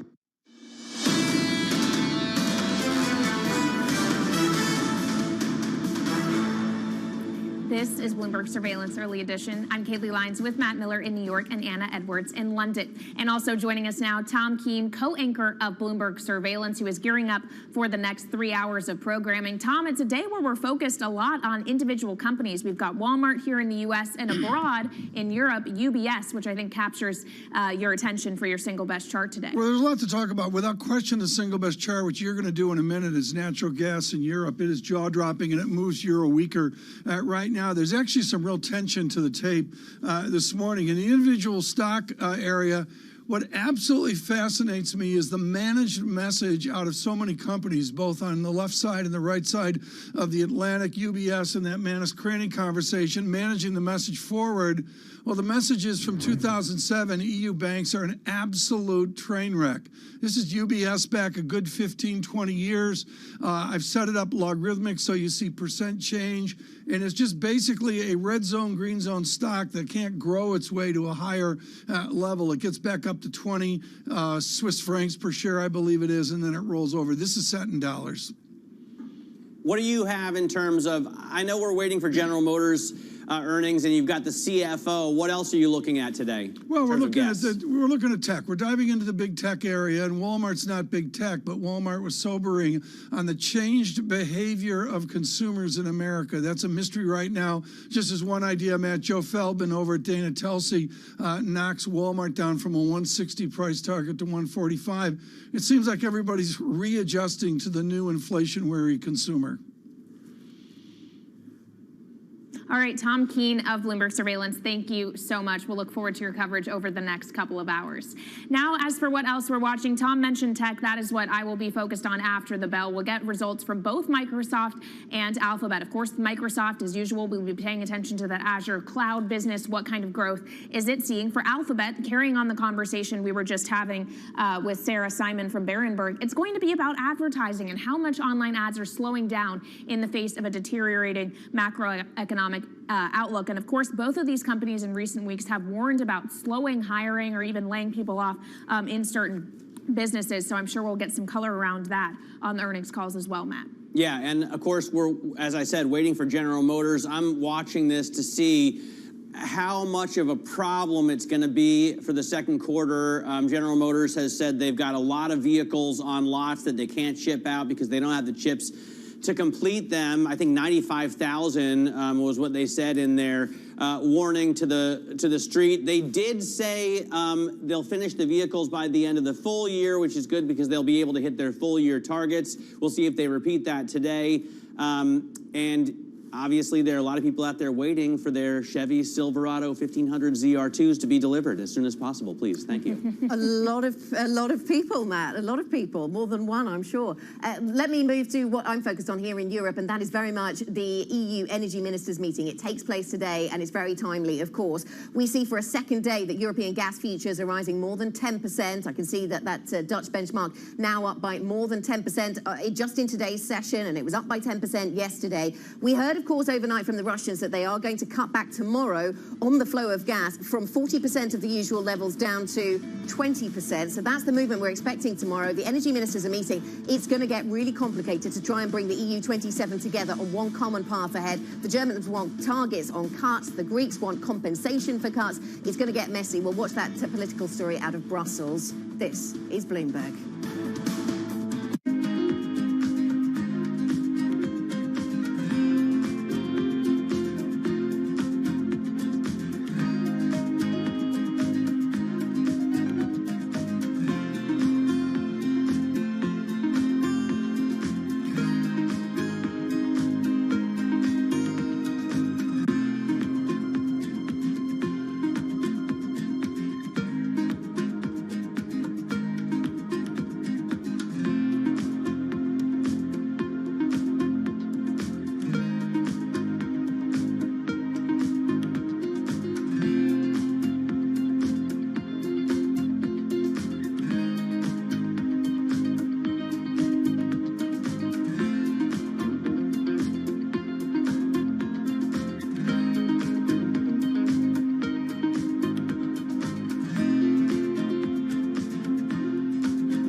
back in 1997, I was interested in the following question, which is, there are a bunch of the dinosaurs called sauropod dinosaurs, which had really long, skinny necks. So Apatosaurus is an example.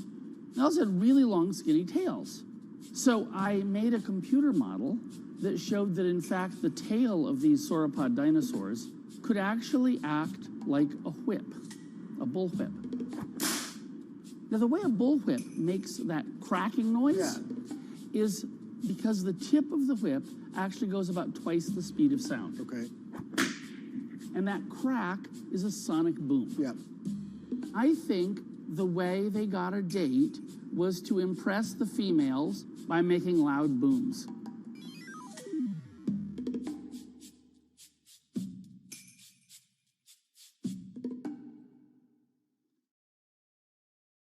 Bloomberg has enhanced search on the terminal to deliver what you need when you need it. Now, you can simply type phrases in everyday English in the command line. Compare financials. Find people. Analyze markets. You can enter phrases or ask questions. What do you want to know today? Ask a question or visit SearchGo to find answers now.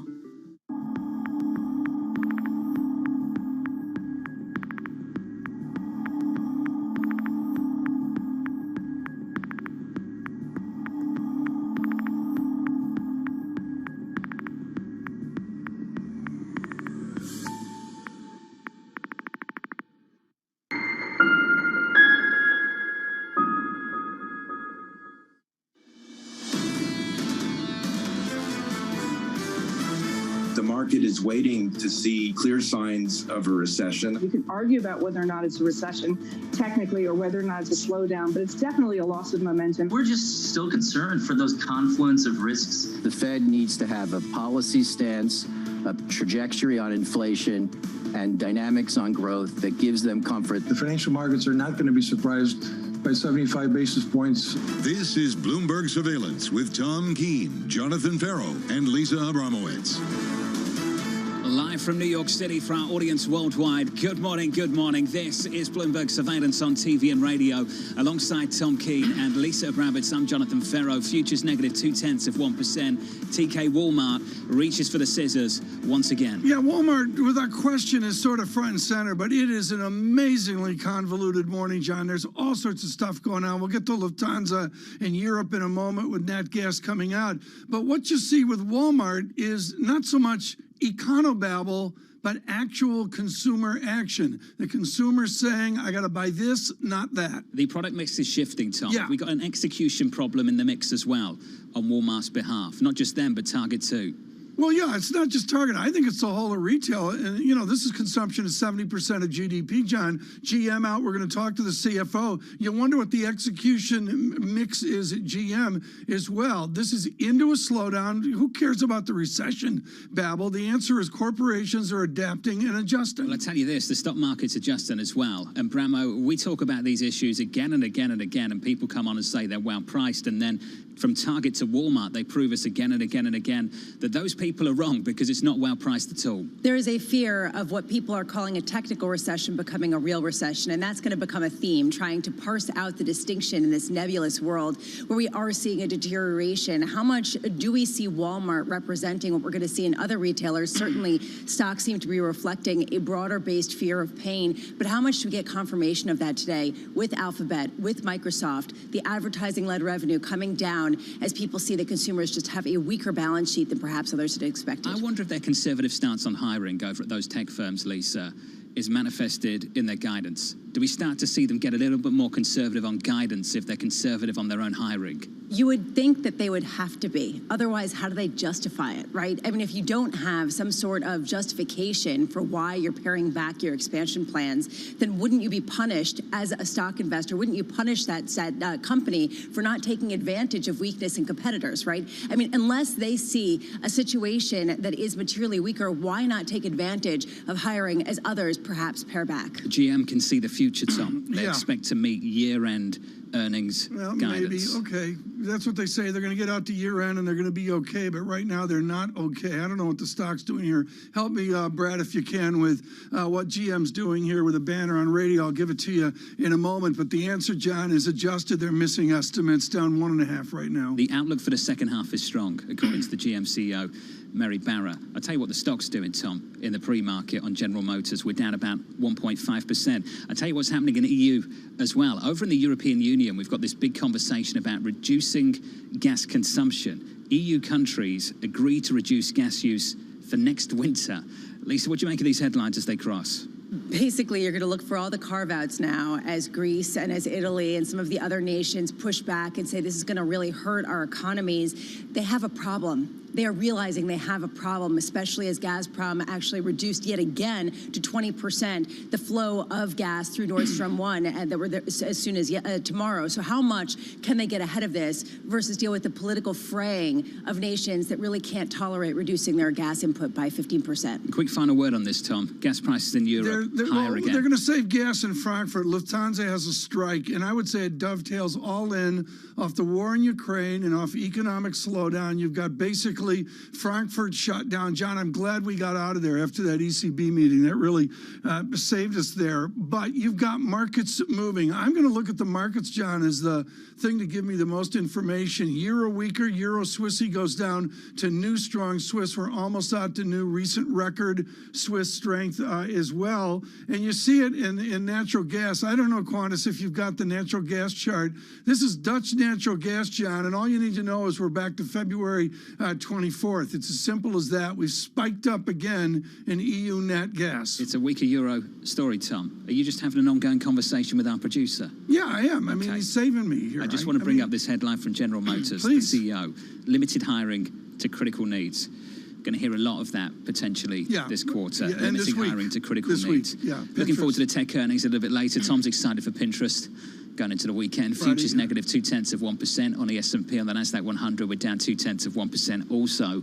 Yields come in a couple of basis points, 277.22 on a 10-year. Tom talking about that Swiss franc strength. I tell you, it's euro weakness. 101.71 euro dollar, Lisa, down 0.5%. And the backstory for this very much is what's happening today in Brussels. Energy ministers from the bloc coming together to talk about reducing their use of natural gas by 15% heading into the winter as a result of fear of a cutoff by Russia and this idea that they're already looking at inventories that are low. We are seeing, as Tom was mentioning, natural gas prices surge to the highest levels going back to March, and a big concern that they can't get ahead of this because so many nations do not want to reduce their natural gas input, their natural gas use by 15%. Today we get a slew of economic data, including the latest U.S. home price index for the month of May, also getting U.S. July consumer confidence survey, as well as new home sales. I'm interested in consumer confidence, particularly because this survey has been more bullish than the University of Michigan reading. Do we get a deterioration that confirms some of the pessimism that we're seeing in that other read that I know that the Federal Reserve themselves are looking at? And today we do get earnings. It is the beginning of one of the biggest earnings moments of this year.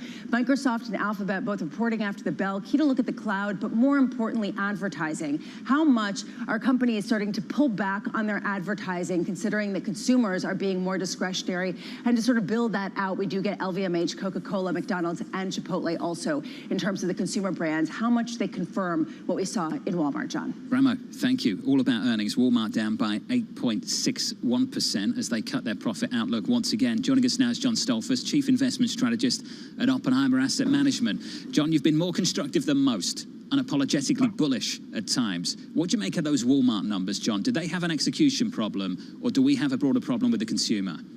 I think it's a combination of the two in the case of Walmart, and we've seen this before in the last reporting season.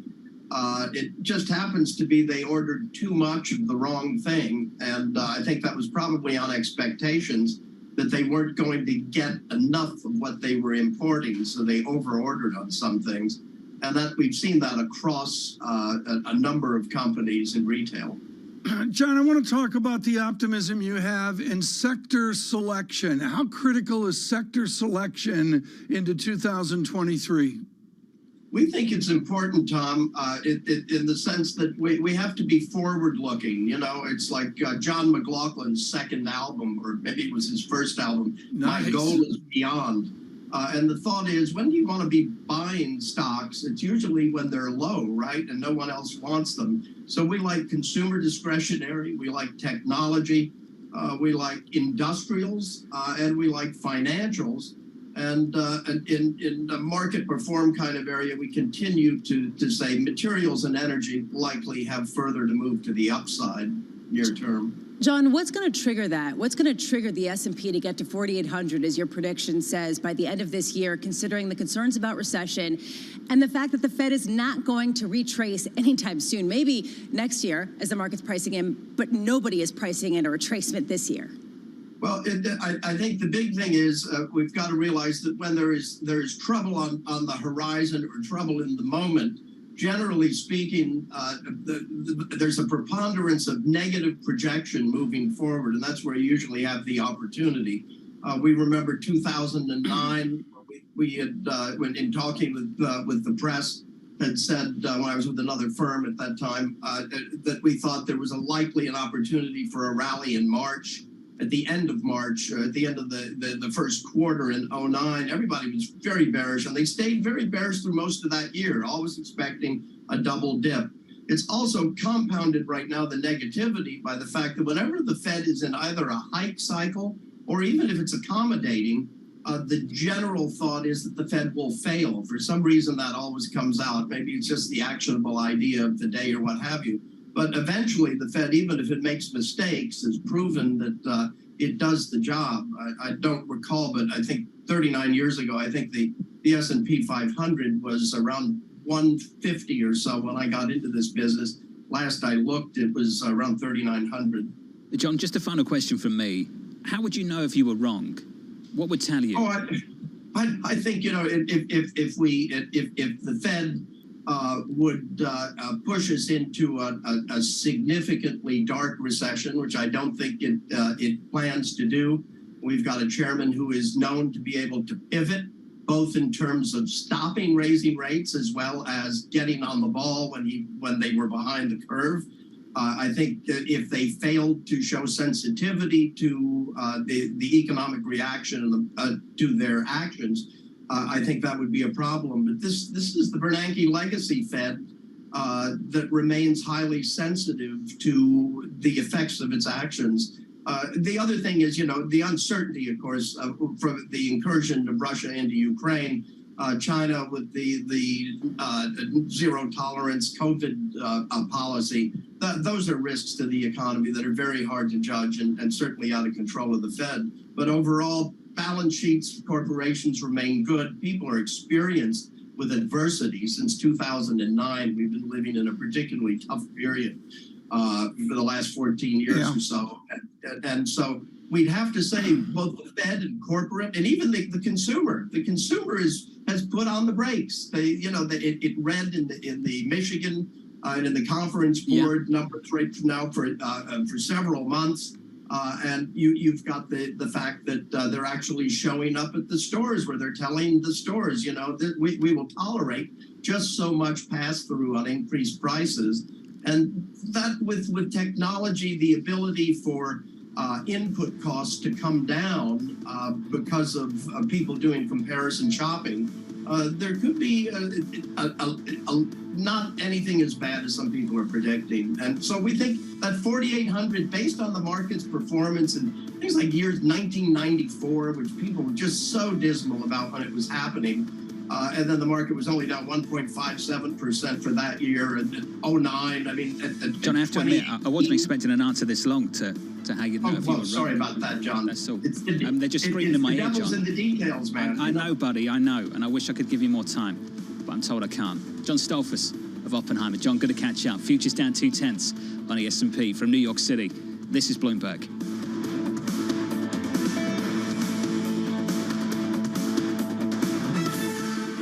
Keeping you up Up to date with the news from around the world with the First Word News. I'm Leanne Gerrans. European Union have agreed to reduce natural gas use 15% through next winter. That's as the prospect of a full cut-off from Russia supplies grows increasingly likely.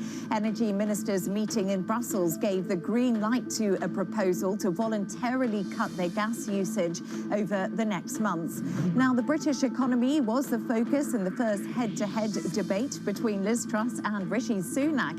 The two are battling to replace Boris Johnson as Prime Minister. Sunak claimed that Truss's planned tax cuts would increase inflation and interest rates. However, Truss said that Sunak's plans would drive the economy into recession. More travel woes right here in Europe. Germany's Lufthansa says it will have to cancel almost all its flights in Frankfurt and Munich tomorrow because of a strike by workers. The one-day walkout will affect more than 1,000 flights. Lufthansa says its capacity to rebook passengers on other flights is limited. A surprise warning from Walmart has retail stocks falling. The world's largest retailer cut its profit outlook again weeks before its earnings report.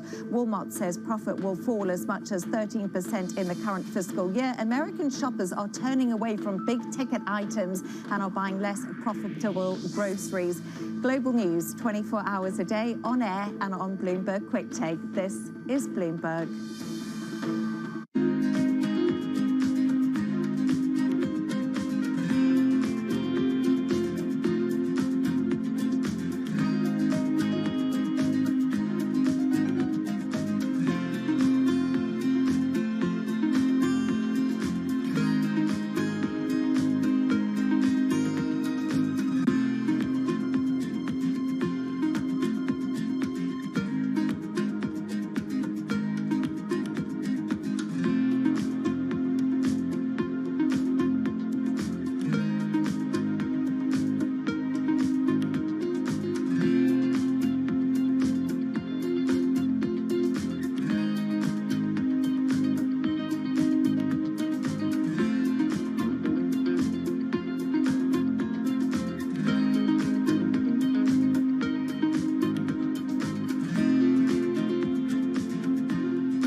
Access the financial world on demand. Hear from leading economists, policymakers, and industry experts via live and on-demand webinars, only from Bloomberg. Start exploring to see what's moving the markets. Visit Bloomberg.com/webinars. Companies now, they're getting hundreds, maybe even thousands of applications. So software has come in to automate the process. You want to write your resume for robots, not for humans. The only job your resume has is to be comprehensible to the software that is reading it, because that software or robot is going to decide whether or not a human ever gets their eyes on it. These things are programmed by a certain segment of the population that might not be totally inclusive or not be fully aware. Concerns about how this technology could exacerbate discrimination. For the FTC, I think foremost, the FTC needs to be making sure that we're fully understanding this technology. We don't trust companies to self-regulate when it comes to pollution. We don't trust them to self-regulate when it comes to workplace comp. Why on earth would we trust them to self-regulate AI?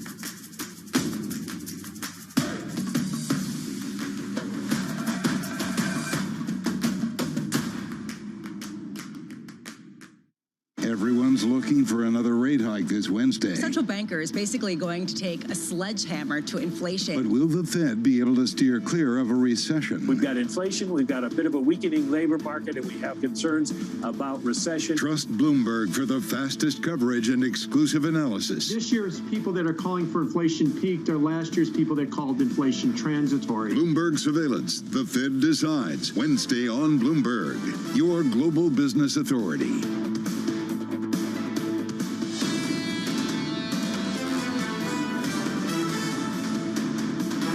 We're not going to be in a recession, in my view. My hope is we go from this rapid growth to steady growth.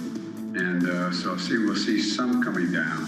But I don't think we're going to, God willing, I don't think we're going to see a recession.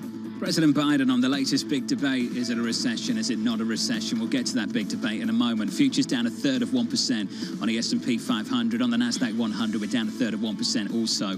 Walmart down 9 percentage points as they have to cut their outlook. Bit of good news out of Europe, I guess, if you can call this good news. We've got an agreement between EU countries.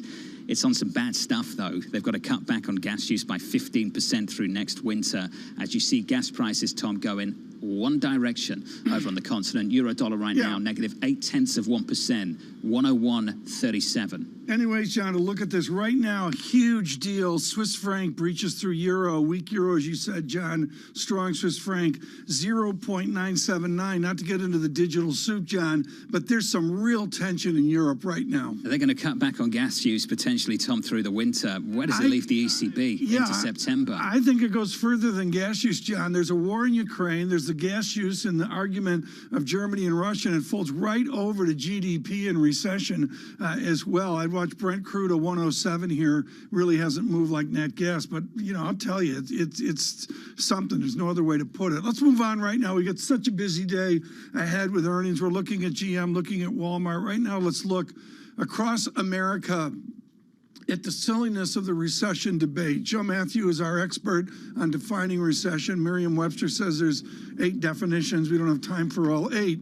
But what we can say, Joe, is there's great research on how the middle class is absolutely flattened. Brad Hirschbein out of Michigan owns the high ground on this at Brookings from years ago, and it's the people in the middle. Is Joe Biden's middle class different than a given Republican candidate's middle class? Well, of course, it depends, you know, what state and what city, what town you're talking about. So many Americans are dealing with different circumstances, but of course the inflationary circumstance is across the board here. What's the old line? If you're explaining, you're losing. To get into this 4 days before the GDP report comes out, it's just another turn for this White House to try to get ahead of economic data that it has no control over. And in this case, it does sound like they're trying to move the goal line a little bit when it comes to the definition of a recession. Most people, though, to your point, don't think about it this way, whether it's 2 consecutive quarters of negative growth or something else. They just know that they paid too much to fill their tank and they don't have enough money to buy steak tonight. Joe, seriously, and I'm out of touch on this, and you're doing this every single day with Sound On. Who owns the middle class right now? Republicans or Democrats? It's a great question that may not be able to be answered, Tom, because what is the middle class? I think the problem right now is defining what that is. Joe Biden has an idea about it. He thinks about union workers. He thinks about the good old days made in America. Republicans might have a very different idea. Maybe it's MAGA. Maybe it's folks in pickup trucks who might want to show up to hear from Donald Trump today. But this is a pretty squishy definition. And I think the fact that we continue asking about it really reinforces the fact that we don't know what the middle class is. Joe Biden is facing a very difficult situation economically. A lot of people have acknowledged this. We're looking at the pandemic, the war over with Ukraine that Russia had invaded. How much are we looking at a messaging problem when they're trying to get to the definition of a technical recession versus a real recession and parsing through this and leading to laughter in many places, saying it feels like a recession, it sounds like a recession, it smells like a recession. Why are we parsing these details? Well, look, it is a messaging problem. When you're spending time explaining the definition of a recession or try to get ahead of the CPI to try to explain the difference between headline and core numbers, you're losing the room. these are bigger issues here, to your point, that impact people's lives. And when we start drilling down on this kind of thing, look, the news is going to be bad on Thursday. The way people interpret it is not likely going to be guided by the messaging that comes out of the White House briefing room. But Joe, the news was bad last night with Walmart, and that might actually be more important than a technical recession, especially if it's confirmed in some of the other retail stocks and the retail earnings that we get after the bell today and throughout the week. How do they then take this message that consumers are spending less on other goods because they are spending so much on gas, on food? How do they do something about that and propose something into the midterms, or is this basically them acknowledging defeat? Well, listen, acknowledging people's pain is maybe another way of looking at it. You get a lot of caveats from the president and from his surrogates, including the press secretary. While this is not a recession, we know that people are feeling the impact of inflation. This is our biggest priority. We know things are not perfect, but that kind of dilutes the message, of course, and it's not lost on me that right now, Tom will have a sense of this. The fact that lawmakers in Massachusetts are looking in blue law Massachusetts in reinstating happy hour should tell you a lot, as I also see on the terminal. Are you doing a remote? Come on, Joe, are you going to do a remote from Foley's? I want to know, are you going to do a remote from Foley's or Only Tom if you're gonna be English's? there. We got to do a remote from Tom English's in Southie. That's all there is to it. But actually, that would be a ball, or I'll meet you at the VFW for a Boilermaker. Well, we could do that as well. John, you still with us? I'm just following the Boston talk, Tom, trying to keep up. Joe Matthew, thank you, down in Washington, D.C. In many ways, this conversation about recession, not a recession, pay attention, ignore it, is absolutely ridiculous. It's ridiculous. It always comes down to, in America at least, depth, duration, and diffusion. And what Secretary Yellen and the administration are trying to focus on is diffusion. How much is the weakness spreading? And right now they're pointing out that it hasn't reached the labor market in a pronounced way. And they're right. So that's what we should be discussing, whether we start to see the weakness spread, Tom, into the labor market, and are we starting to see subtle signs of that over the last few months? I would suggest that in the polarity of the overlay of technology, John, in the last 10 and 15 years, it will accentuate the inequalities within recession. There's going to be a group of have-nots, and the haves are, there's going to be a recession for the haves, but they're going to somehow slide by. It's become very political, Lisa, very quickly. And at a certain point, are we parsing differences that don't really matter? Because at the same time, you are seeing certain pockets of the market reflect recession, if not in a broader sense. Fascinating to me that General Motors came out reducing hiring to the essential areas. How much are we going to start to see signals like this, that the labor market aspect is getting affected, and very quickly? Claims just started to creep higher over the last 3 weeks, Tom. It's the earnings silliness here. Can we do this banner, please?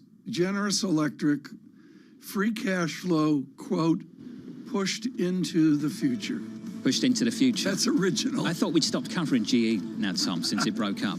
I was so happy after that. I don't know. That we didn't have to cover this stock free anymore. Cash flow pushed into the future. I think that means you've got to wait, Tom, a little longer for things to get a little bit better. CFA level 4. Futures down 0.4 on the S&P from New York City this morning. Good morning. This is Bloomberg.